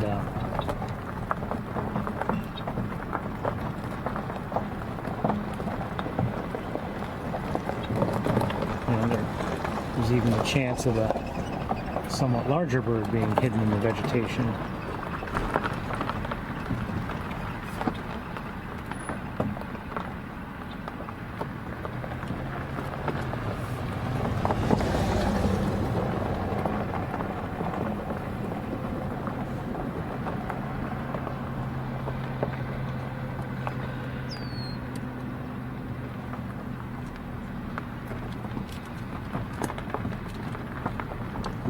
Such a larger bird would be like, you know, an American bittern, for instance, but I haven't seen any signs of those.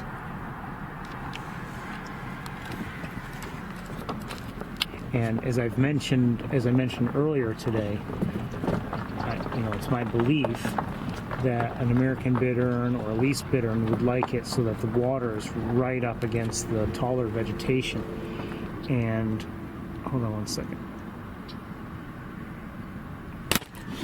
Eagles circling around. I'm not going to show them very well to you, but there's one and they're more up higher.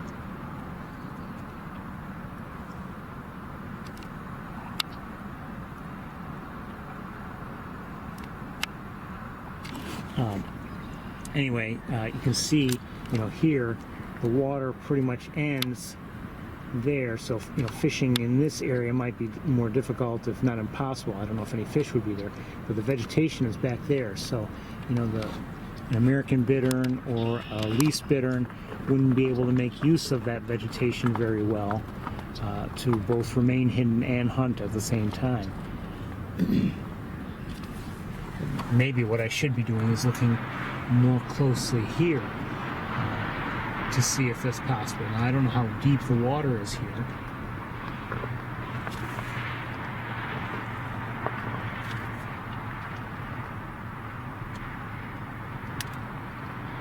Even in clear view, an American bittern can be very difficult to see, and a least bittern maybe even more so, just given its size. They're smaller. Either one can be very difficult to see. And it's why, if we do see one, I always, you know, I'm excited to have seen it and hopefully share it with you.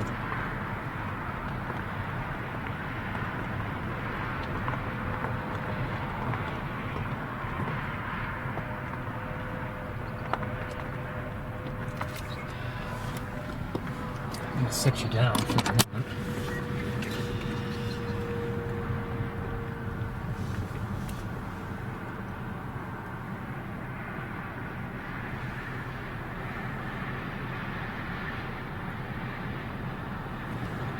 Around a little bit with binoculars.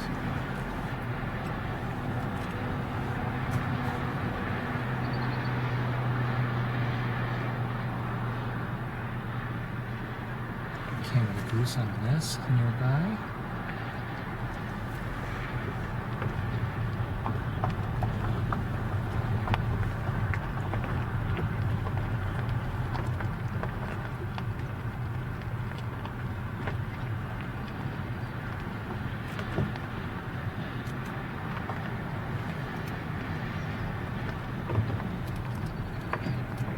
To our left, there's a mallard, a male.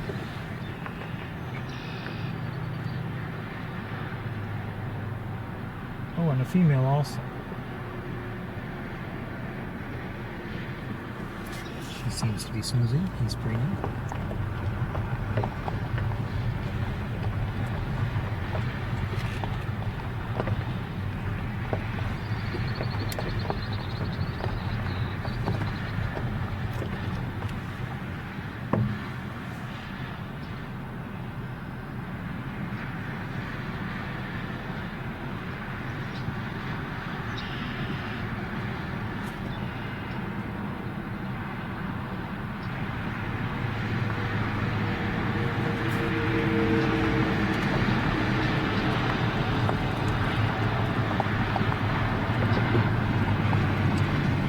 Probably the best place, at least over the last couple of years, to look for least bitterns has been in that first stretch on Wildlife Drive. The problem is the way the vegetation is, it has become very difficult to see in the areas where they might be, especially on the right-hand side of the road. And on the left-hand side, as I had mentioned, things have grown in such a way that, in my estimation, it's not good for least bitterns to be there. And it's not as useful for them.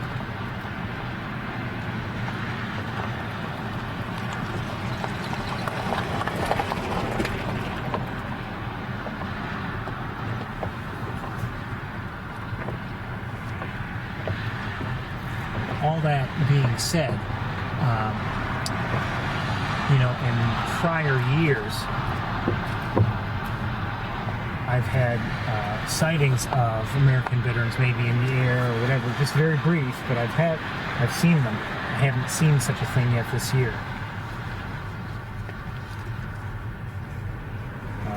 I imagine they're around, but I don't know for certain.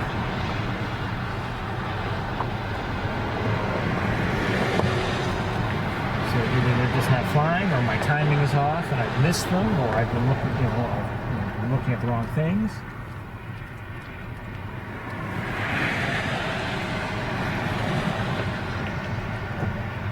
It's now, 18th of May. It's not like it's March 15th.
guessing this is a solitary, but I'm not sure.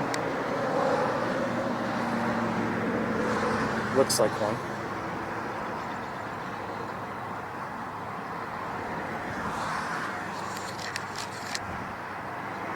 I guess.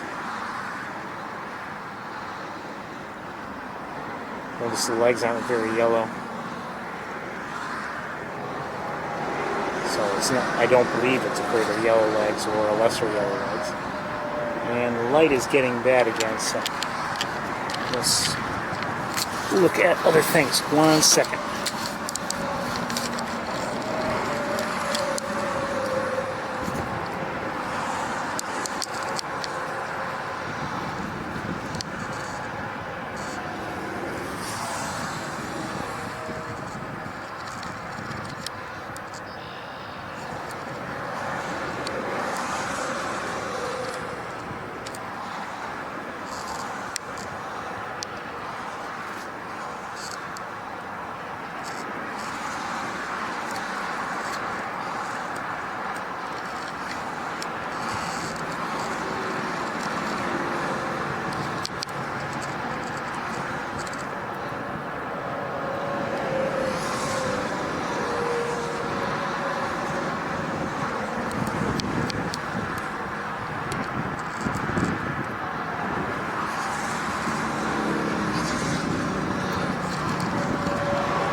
Okay, I think I'm going to let them go.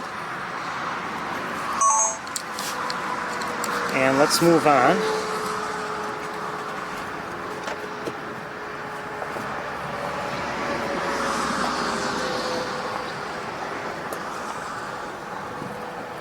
So those are bald eagles, by the way, if you didn't recognize them.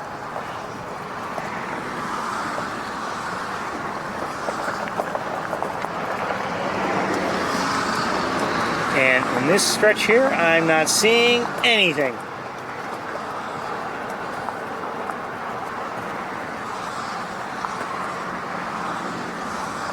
It is fairly well dried out, you can see like in here, but let me just have a quick look with binoculars.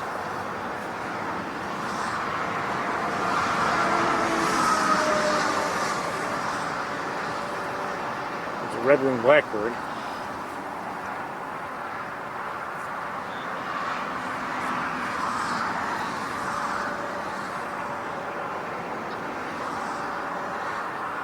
Well in the distance there may be a number of turkey vultures in flight, but I don't know if I can really show them to you very well.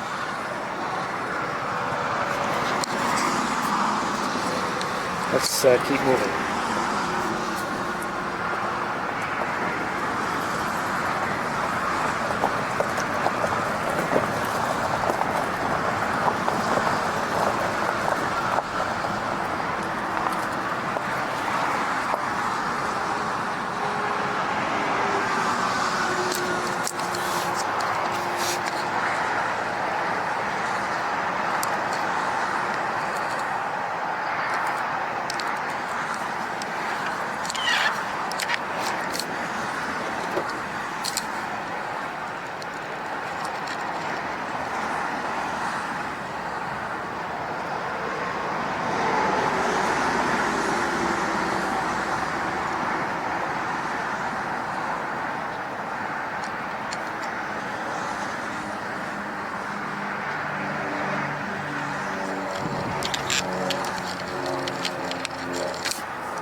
Hey, where are you going?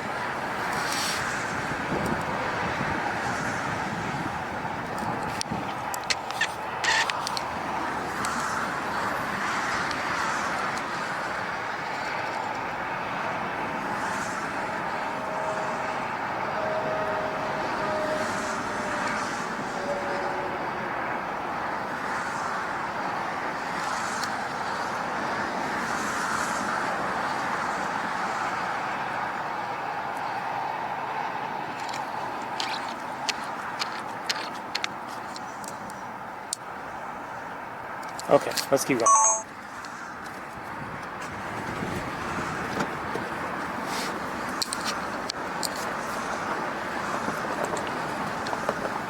Wait a minute. There's someone else hiding in there next to the turtles. Hi!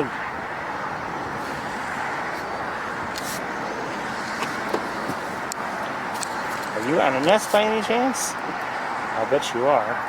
Maybe not.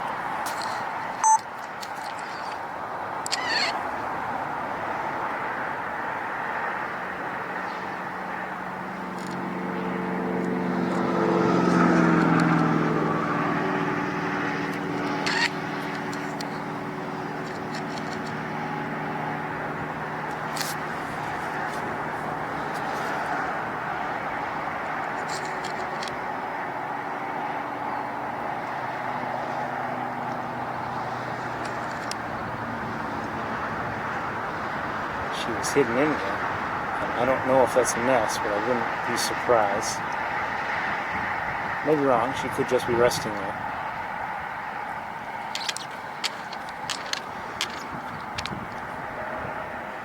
But we're going to move on.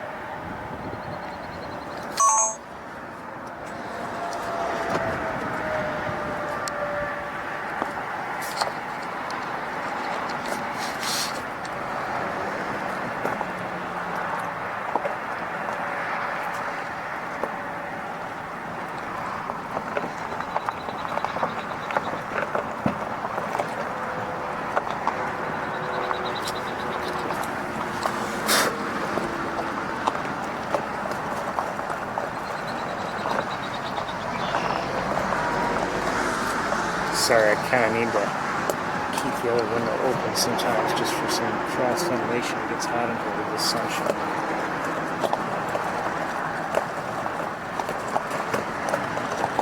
Anyway, in this area here, I don't see much going on, and I'm not surprised.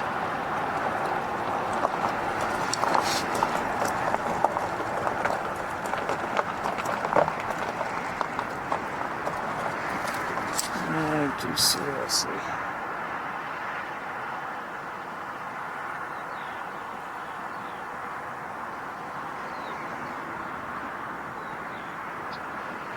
Not sure what kind of duck that is. Let's take a quick look. Right, right here. Right, no, here. don't believe it's a mallard. Maybe is it a gadwall by any chance, female?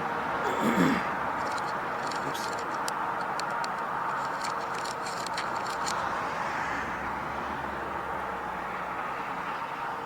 Not sure. To be honest. We'll move along.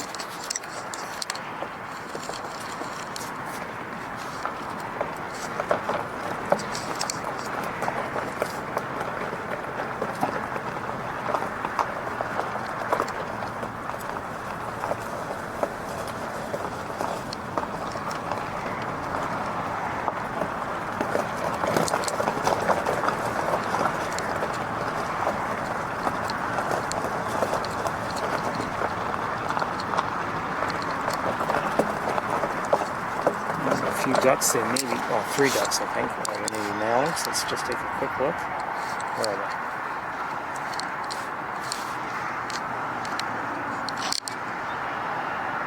I don't know, maybe the, well, that one. Those look like mallards. That other one may have been a gadwall, I believe, and is there another one? I think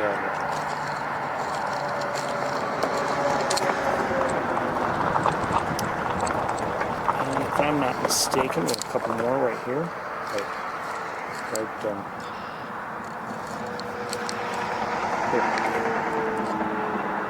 Mallards, I believe. Creeper heron behind over here.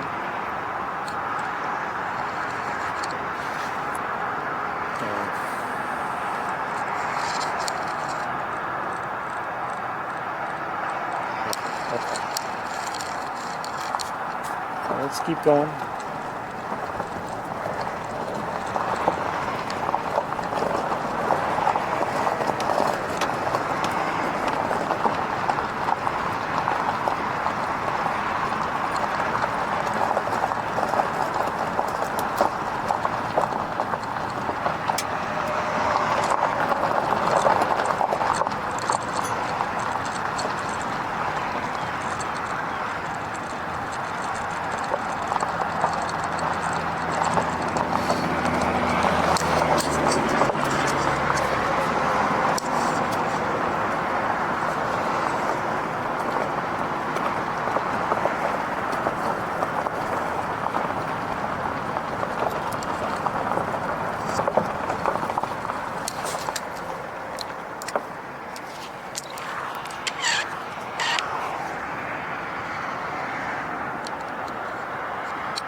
Believe mallard.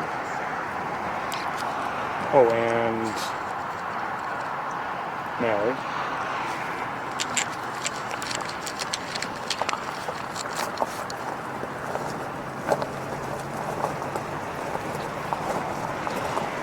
This is what happens when they empty the pool.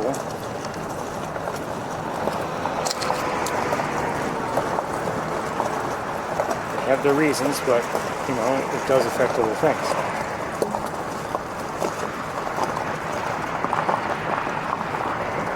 I think I'm going to switch cameras. A couple more mallards near. Are they mallards? No. I think they might be gadwalls.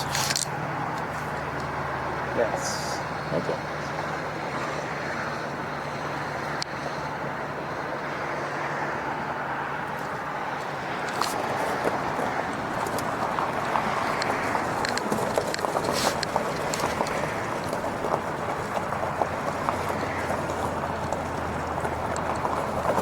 Okay, let's switch cameras.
times I very briefly wish that I had a convertible. You know, actually a few herons in the air. One just flew over, another is flying, about to fly over, and a third is flying over. They're all flying over the road, maybe heading, you know, towards the main pool. Anyway, you know, sometimes I think about this place and how it might be nice to have a convertible, and then I realize very quickly how that actually would not suit me. You know, it might make for clearer views because you don't have the various pillars and posts of the car in the way, but I'd be baking in the sun the whole time. And typically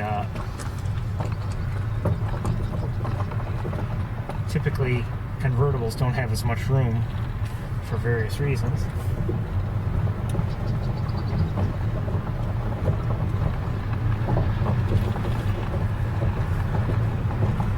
So I just don't think it would work out well for me.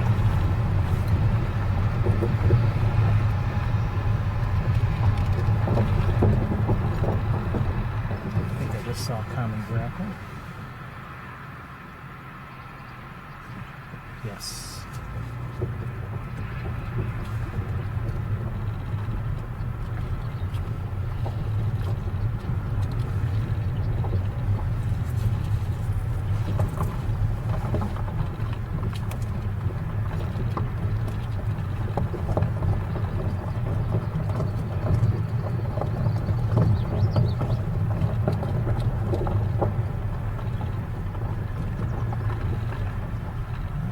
I just heard a yellow warbler.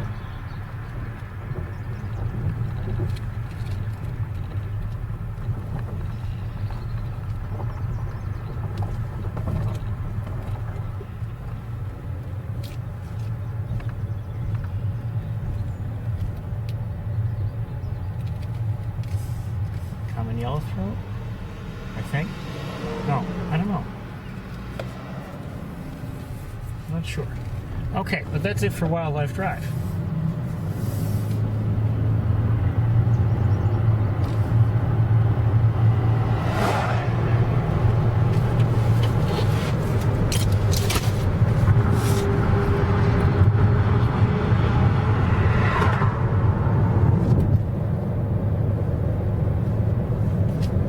Could have been worse, you know.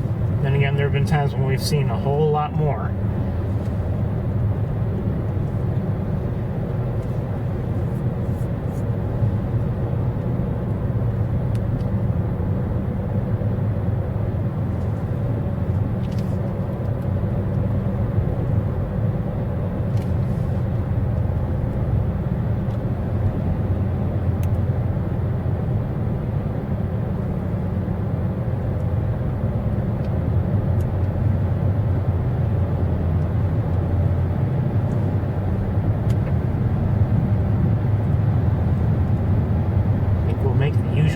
Oh, I think I just saw a black tern flying towards Maze Point Pool. Not positive, but I'm pretty sure that's what it was, a black tern. Just by how it was flying and everything. Again, I may be wrong.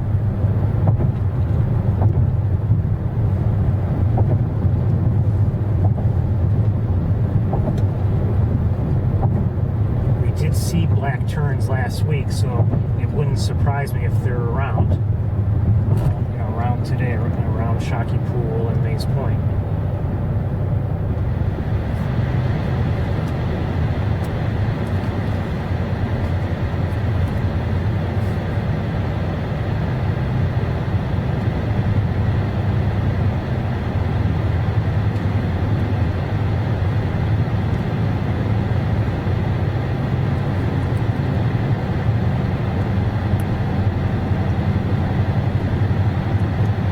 I forgot to mention I did see a pigeon also when I first arrived at. I forgot to mention it.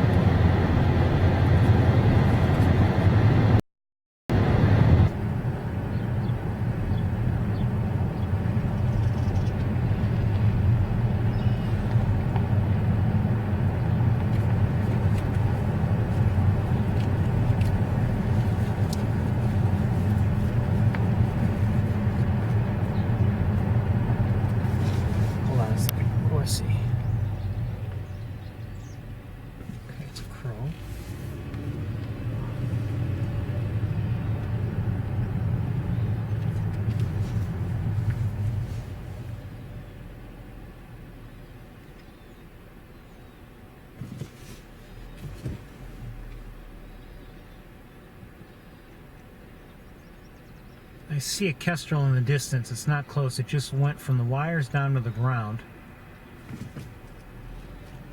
I cannot see it with the naked eye. Just saw a blue jay. Kestrel took off from the ground, is now back up on the wires.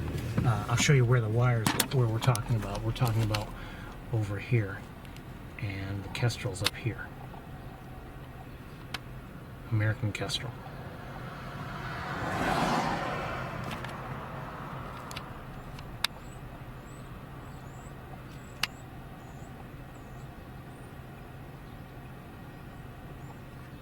Well, that was interesting.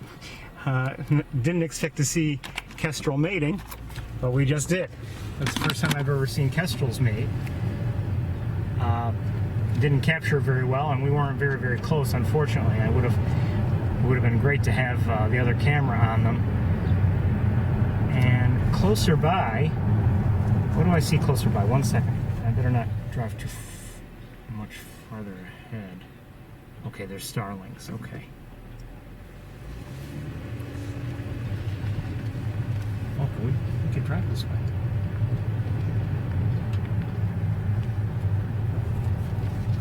Let's go this way. We've never gone this way.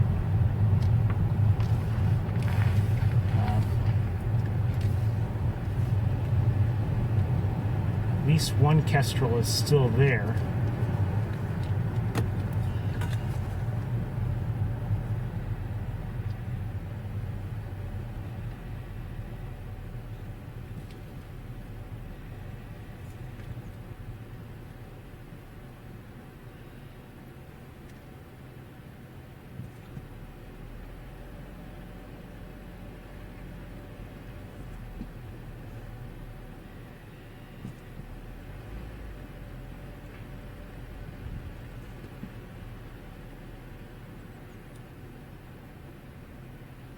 I happened to check the chat room, and I see there's a conversation about air conditioning.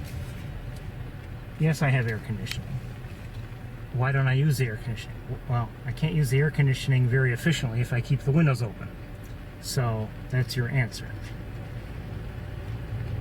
Come on now. Common sense. The kestrels are no longer within view. I'm not sure where they are.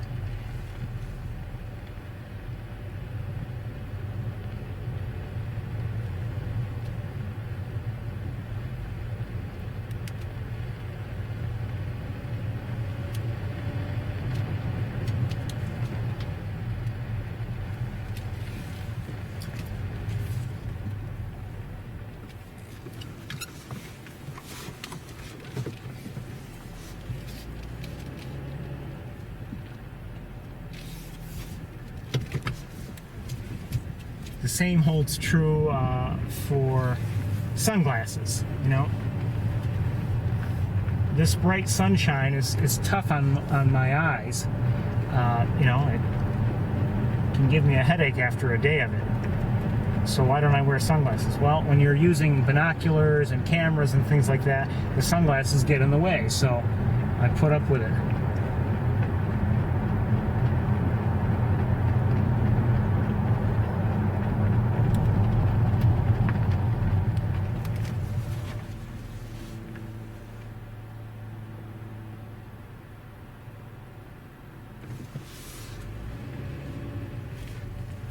You see the sacrifices we have to make to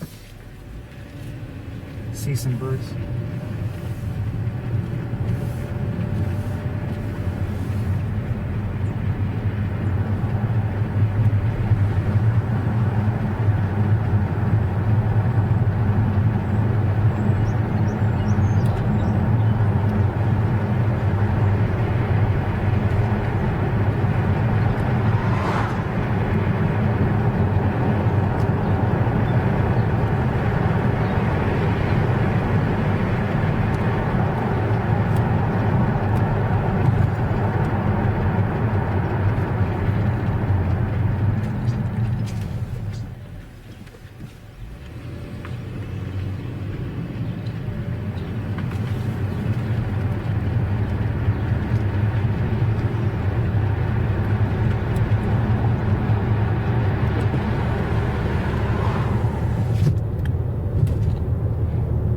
sometimes I do have the windows closed, and for those brief few minutes, it doesn't make sense to try to turn everything off with the air conditioning. It just doesn't work rapidly enough or efficiently enough to do that.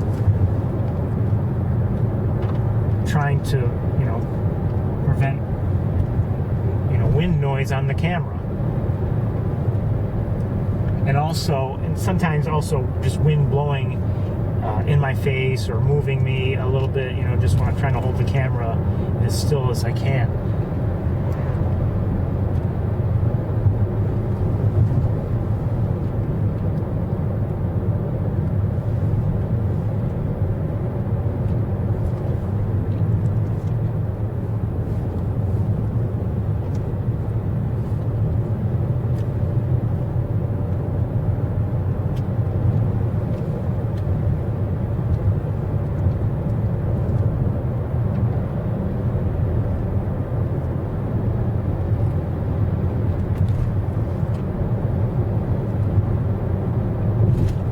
Unfortunately, I couldn't even get to the desk at the visitor center,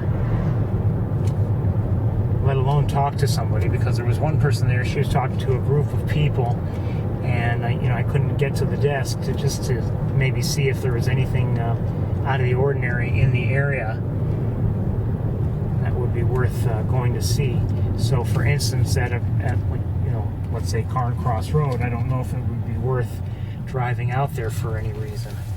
I think we're just going to turn around, head towards East Road now.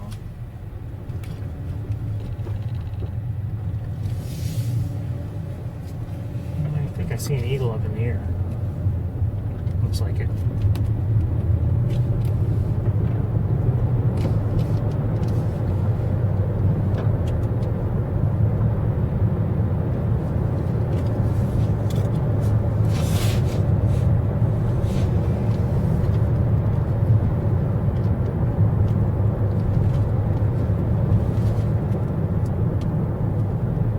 Realize that the view through my cameras can be frustrating at times, and maybe it's not sharply focused, maybe I'm moving the camera around too much for one reason or another, or it looks like I'm just getting set on something and then I move the camera again. Well, there are reasons behind all of that. Sometimes it's tough for me to realize that the camera's not in sharp focus, but more often than not, it's something else affecting the focus, such as heat shimmer or something like that. Sometimes, like I said, I have the camera. You might think, geez, he should just leave it right there. Well, I have to move it because I'm trying to get my whatever setup I happen to be using very steady, so I can let go of it all and it can be truly and hopefully completely steady, so there's no shaking, no vibration.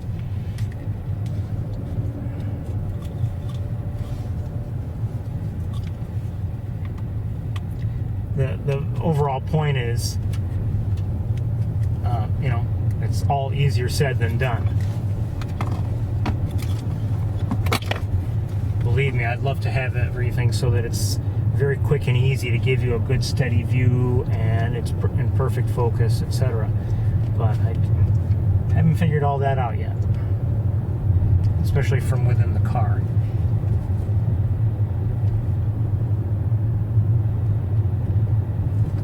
See a robin. We're on East Road, by the way, if you didn't know. And in the air I see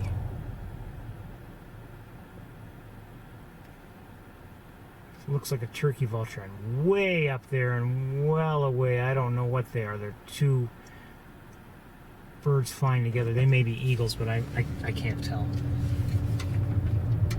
They're up higher and they're much farther away.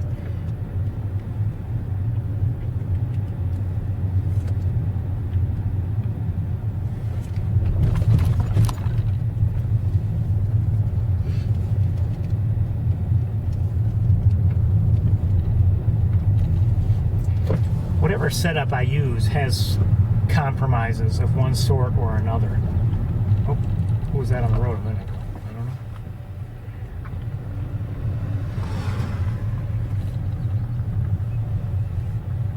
You know, within the car, there are some benefits, certainly. You know, I have everything with me, but, you know, it's not as easy to track a moving bird, for instance, or obviously I'm mobile in a car. Can't go everywhere that I can walk, but hearing a common yellowthroat. But, like, you know, when we're in the car, let's say on the campus, we can get all around the campus. That's great. But obviously there's certain areas we can't go. And, you know, depending on the time of year and what's going on, you know, I'll choose one or the other. You know, if, for instance, we're trying to look at red-tailed hawks that have recently fledged a nest and they're staying within a given area, yeah, sure, I'll be out on foot.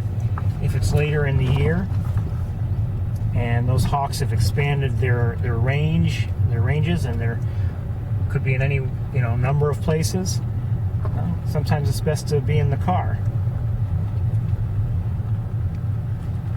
Looking down below in the water, there's actually quite a bit of water, and there is some white down there. I'm not sure what it was. If you may recall, last week we saw mute swans here. If I remember right, there were like 8 of them.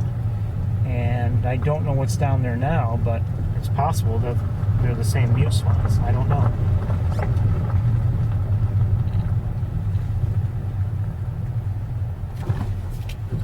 Let's see if we can find out.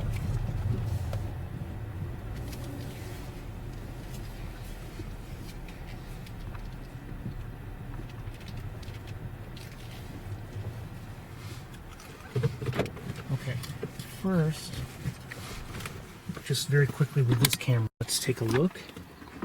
I think I'm hearing a swamp sparrow.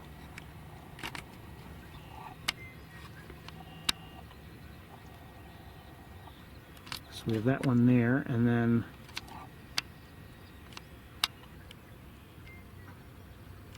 I believe they're mute swans, or at least some of them are. They're beautiful birds. My understanding is they can be kind of ornery. I guess swans can be ornery, but I guess the mute swans maybe particularly so. Sorry about that.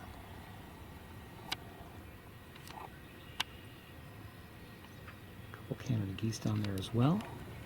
And who's that in the... Oh! Hawk? Is this our friendly hawk that we've seen on a few occasions? Maybe.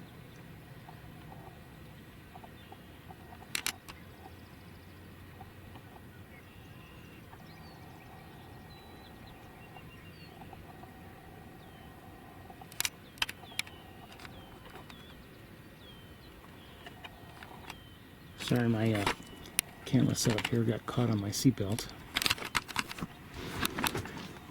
Do I see it? Yeah, I still see it. It's over here. Actually, we're kind of where I expected it to be. And from here, anyway, it looks like it is that same light-headed juvenile, but I may be wrong. Okay, let's take a look at some things with the other camera, but there's not all that much down there within easy view anyway. Are there any ducks over here? No, it's just vegetation poking through for the most part.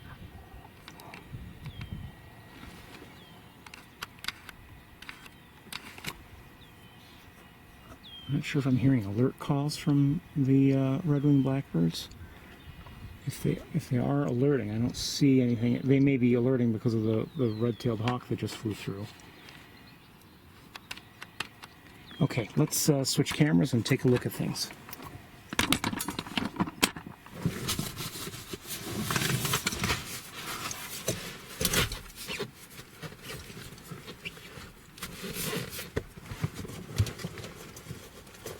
So, tree swallow.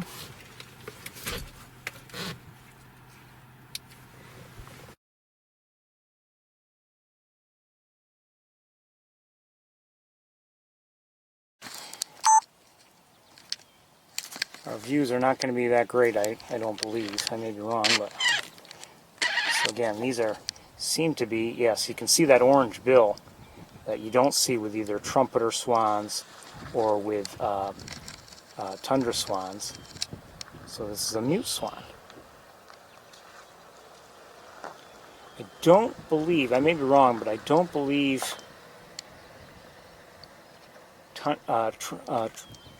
mute swans are native to this continent. I think they were somehow brought over by accident, or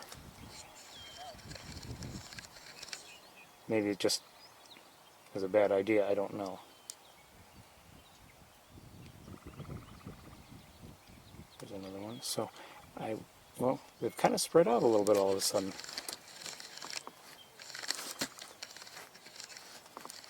Hold on, let me see if we can. Where'd it go?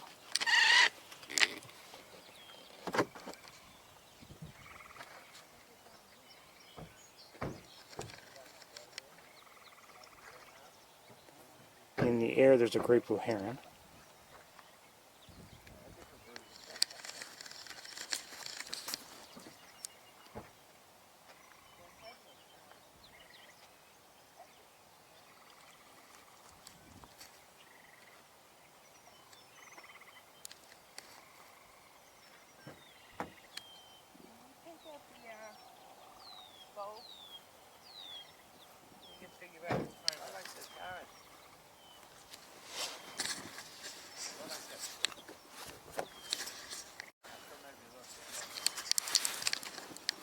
Over your head. Right over your head. Right over your head. These are partially used or... There are mute swans down there. Are those mute swans? Yeah, they look headless to me. I don't know about headless, but they have the orange bills. They have their heads Oh, down. So they have orange bills, so you can mute? easily see. Yay. Let me look around with binoculars.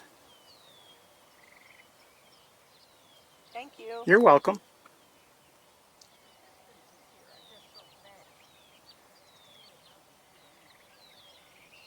There are a couple great blue herons out on the water. We had a Wilson Spalarope a little while ago. Where? Where was the Wilson Spalarope? On the On Wildlife Drive? Carncross Road. Oh, on Carncross. Okay. Yeah. Well, maybe it's worth going out there. As we were driving towards Was it close or? Island. You can't get onto the island unless you have hip waders. Okay, so it wasn't very close. No, Okay. it was. And There's a big wetland on the right side as you're heading towards the island. Okay. I don't know about the island, but okay. Well, you have to cross the river again, Okay. and there's a stop sign there, and a big. It's all flooded, Okay. so it's about all you can see. But there were quite a few shorebirds there. But were they close, and how was the visibility? Because with this kind of sun, it's often bad. Yeah, it wasn't really good, but we could tell the Dunlins easily. Mm-hmm. We had greater yellow legs and Okay. dowitchers. Okay. I would guess they were long-billed dowitchers, but that we couldn't see. We couldn't ever see the flank markings. Well, I'm not great with shorebirds in the first place, so. Yeah, well, the Dunlin are the ones with the black stomachs. Okay. You can tell those.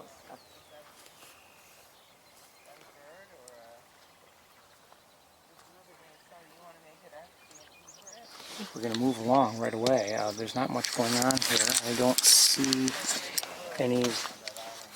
any flocks of ducks hiding anywhere.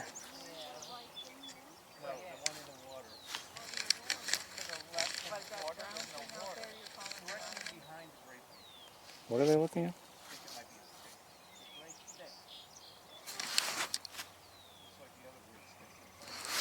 I don't know what they're looking at.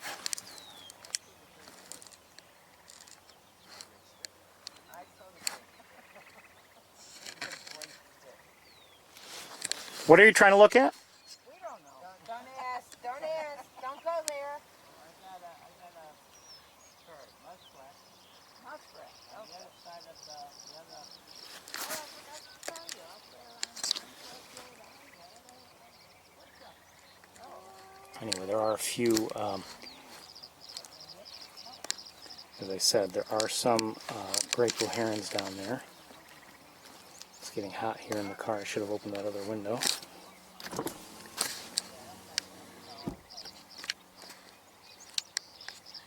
But we're going to move along, I think. There's not much going on here that I see.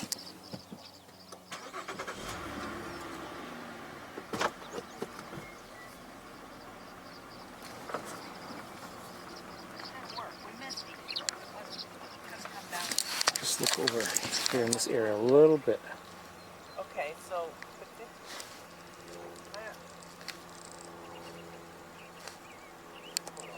Hearing the robin. All right, we're going to go. Good luck. bye-bye. Thank you.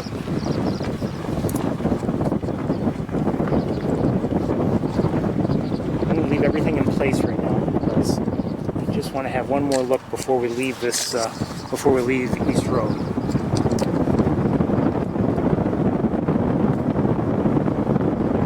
Maybe an eagle in the air in the distance up ahead. Something in here anyway. It might be a turkey.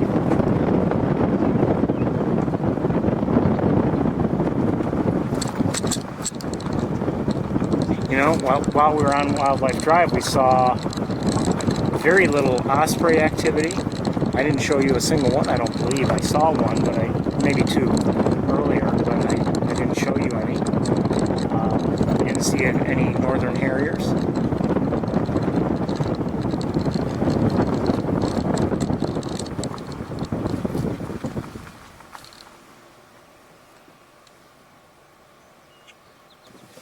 A lot of things we didn't see. Doesn't mean they weren't there. It could be our timing. Wrong direction at the wrong time.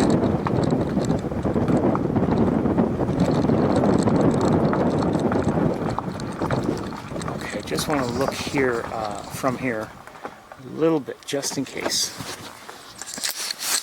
Bear with me.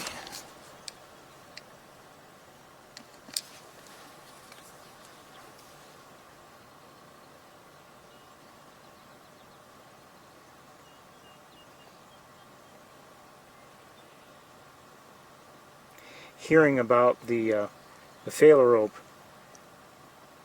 you know, it might have been nice to go see it, but I'm concerned about finding it and seeing it well, given the current conditions. So I don't know if I'm going to drive all the way out to Carncross.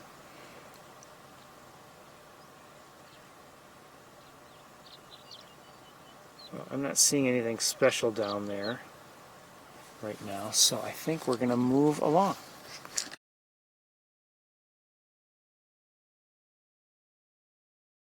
You never know. I mean, before we leave Wildlife Drive, we might see something of interest.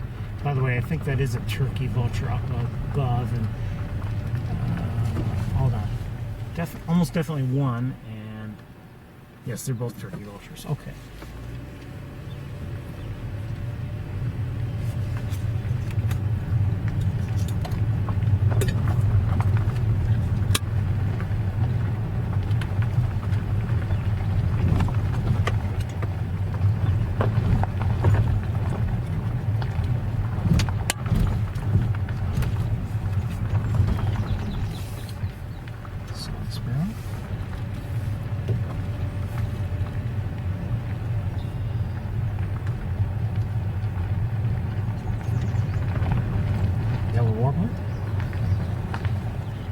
I believe I heard yellowthroat.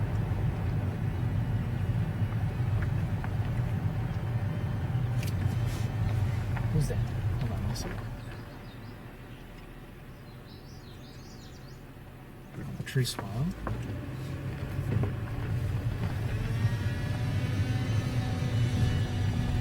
I know I'm not showing you every single bird that I hear or see. Now, I don't see all the birds that I'm hearing, but I'm seeing some birds like that tree swallow, and I just saw a purple martin.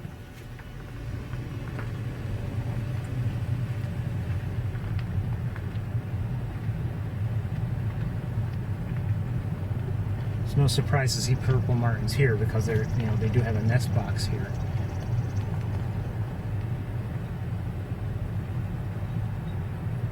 I hear a robin calling an alert. Is there somebody nearby?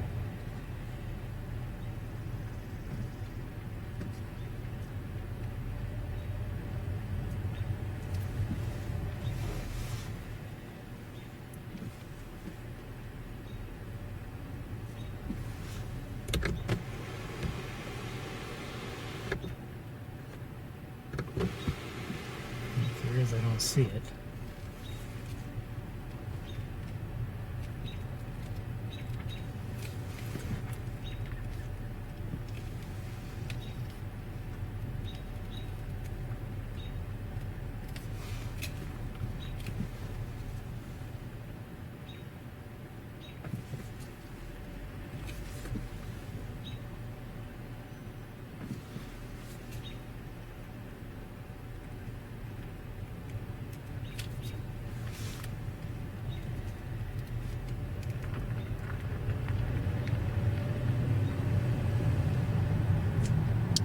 Number of Canada geese here,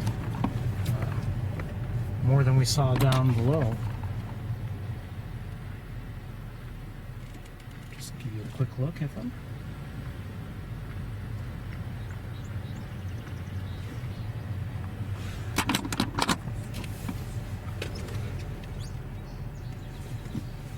Hold on one second. Starling, okay.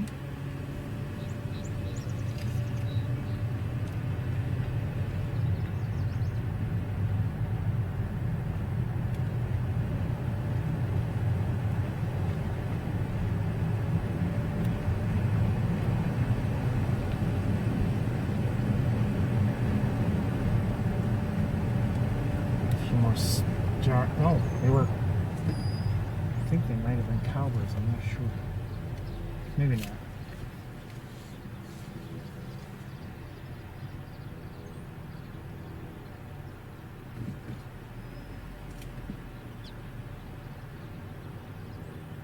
Yes, I think so. I think they were brown-headed cowbirds. I can't see them well. They're in a tree.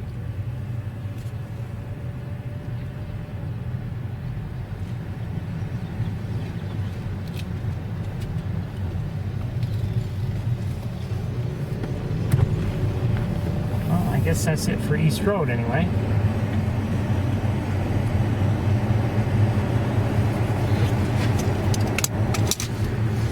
We've seen a couple things, but you know, today overall our luck hasn't been great up here.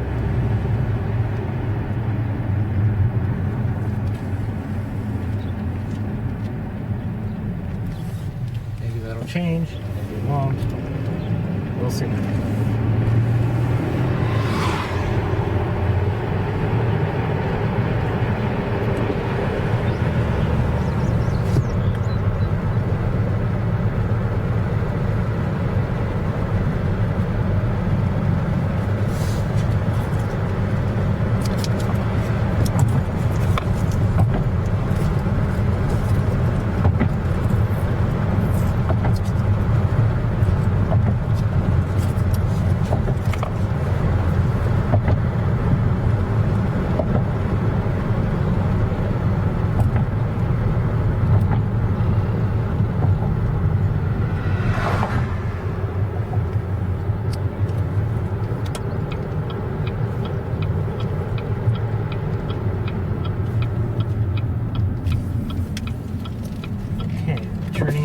Point now. I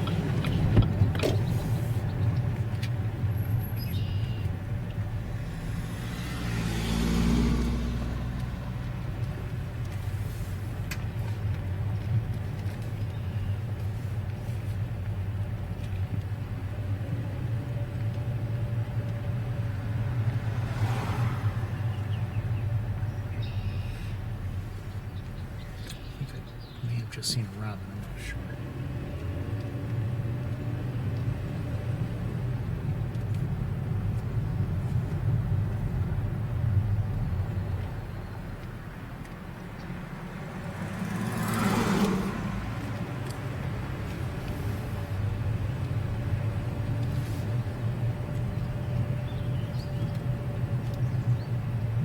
leopard warbling vireo, I'm not sure.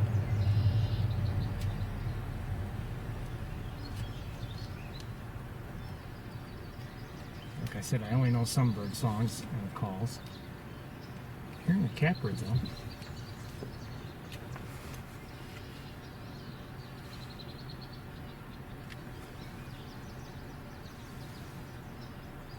And a mourning dove. And I believe common yellowthroat.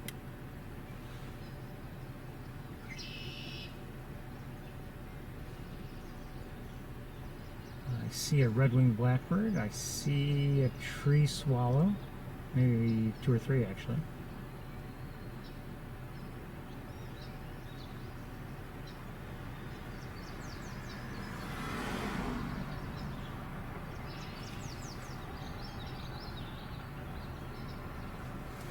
Oh, hold on.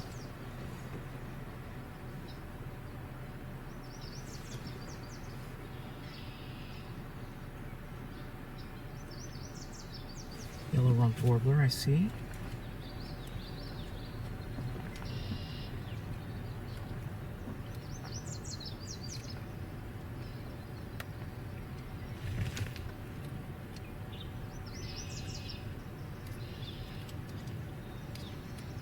I think I'm hearing a northern flicker.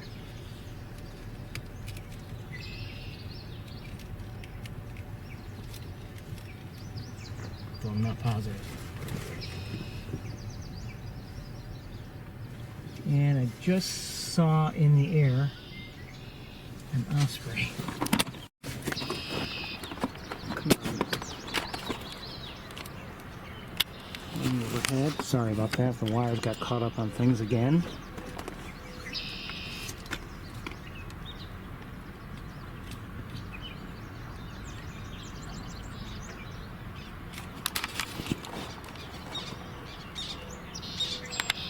Oh, come on, where is it?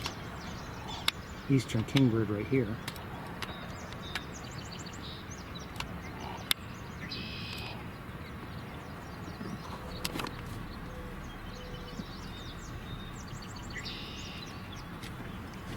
You know what? We'll see if we can get a look at it.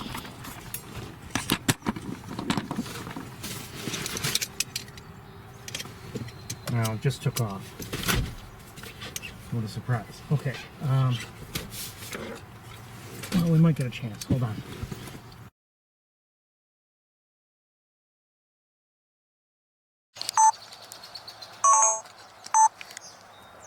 Oh, shoot. Just took off. I don't know if I see it. It's still there. Oh, there. It's getting farther away and harder to find.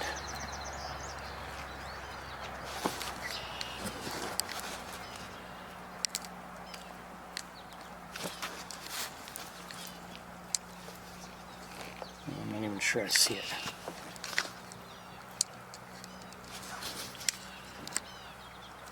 I still see it. I just can't find it. There it is. Not the best look now.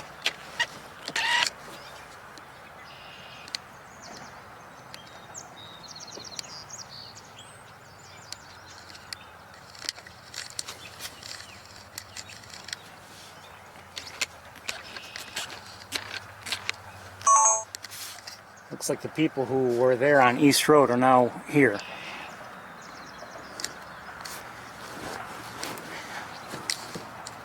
Okay, let's continue on. I'm not seeing anything special though, I have to admit. Let's just switch cameras.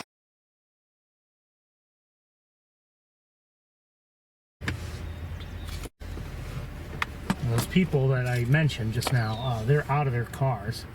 So I don't know if they expect to see anything or if they're just plain hopeful.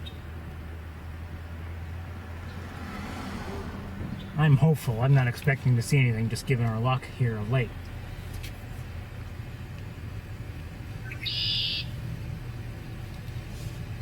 We haven't seen what I've wanted to see here in over a year.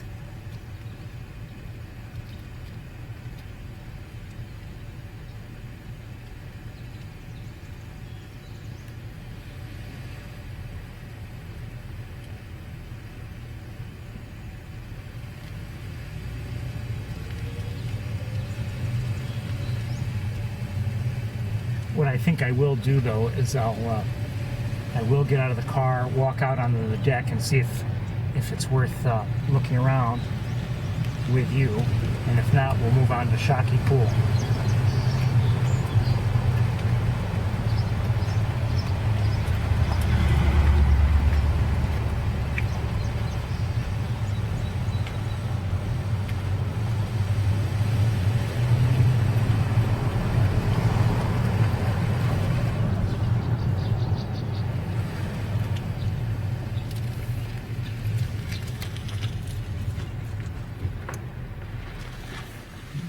House World War II.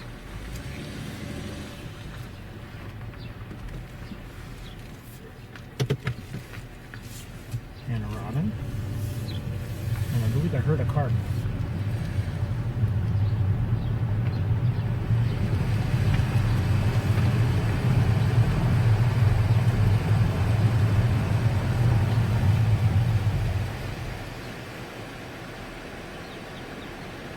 I think I see the cardinal.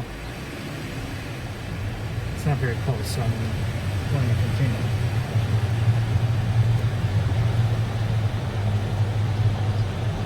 I saw the red and I thought, oh, maybe, and no. Meaning, I was hoping, I'm hoping, we're here because I'm hoping to see red-headed woodpecker, but I don't know if they're around at all. I should ask, I've been meaning to, I just keep forgetting.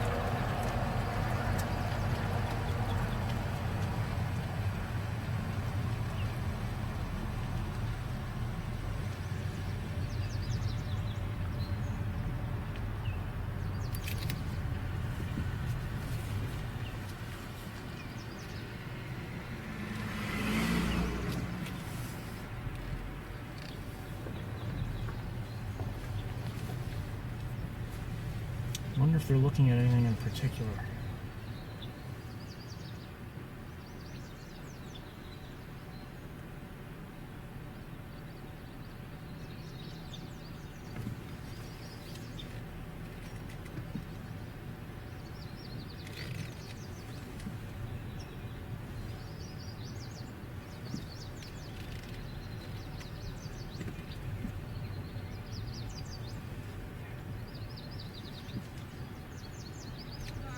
Hello. Anything special? Kingbird. Where? Flying. Okay. Yeah. You couldn't ask her to stay still for me? Thanks. She did, but she didn't listen. Oh, okay. All right. At least you tried. Yeah. Take care. I have a feeling they know their birds better than I do. I can recognize a male rose-breasted grosbeak, but I have a hard time recognizing the females. Although I think I've seen one.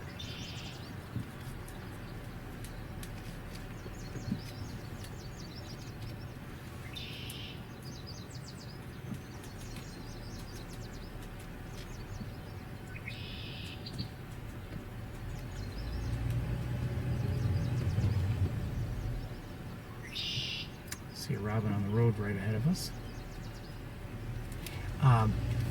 So I think, oh, flew across the road. Stay away from the road. Like I said, I think what I'm going to do is I am going to get out of the car, go take a look at, at things out, from the observation deck and see if it's worth staying here for any length of time. If I had to guess, there's nothing special out there to see, but you never know. Oh, wait, hold on, what's that?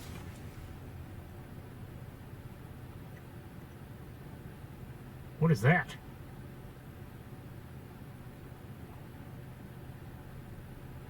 Hold on. This is unfortunately through the windshield. Hold on.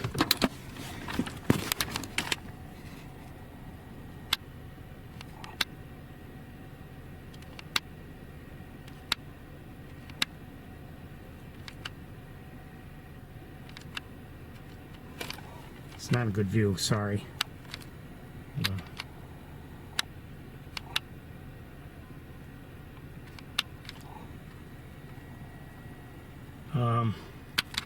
Trying to think of what I should or could do. Hold on, there's another bird. I'm not sure if it's the same one.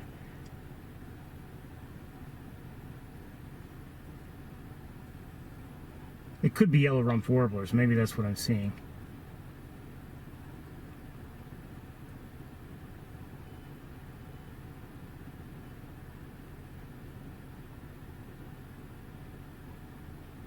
Yeah, I think that's what they are. Okay. I saw yellow on the head, and now that I think about it, I think they do sometimes have yellow on the head, so maybe that's what it was. Hold on, I'm still looking with binoculars.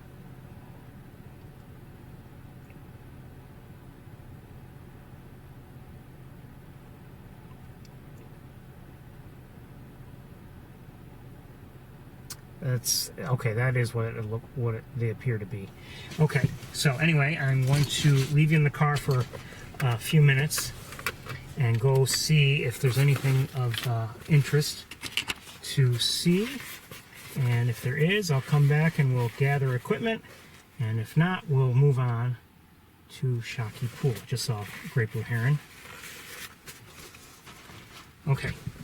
I'll be back soon.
Nothing at the water, but I'll be right back. I'm going to go talk to the people.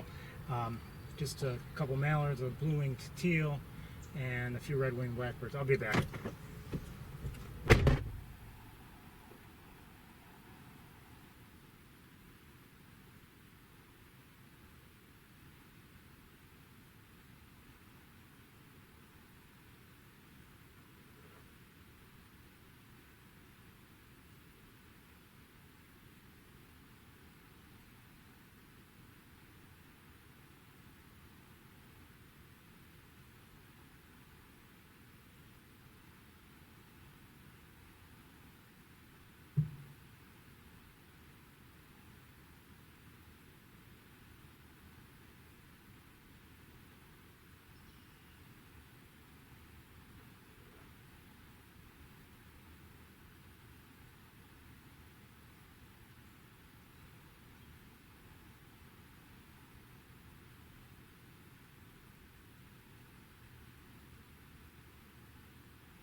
Okay, sorry about the delay.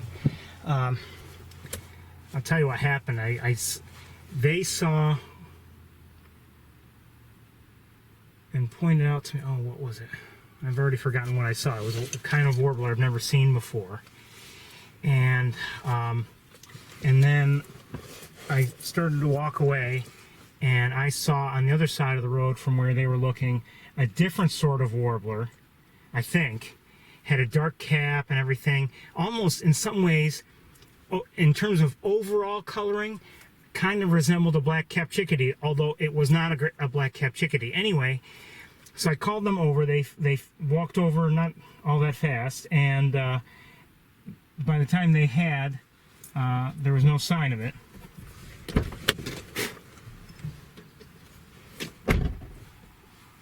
Okay, the spider's outside. And we didn't see it, but now they're seeing other warblers, and I'm tempted, you know, maybe I should get everything out of the car and go look with you.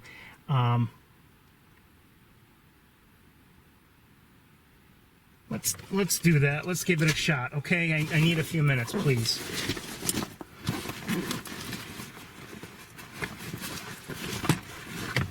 Of course, they might leave any time, and they know they're warblers. I don't.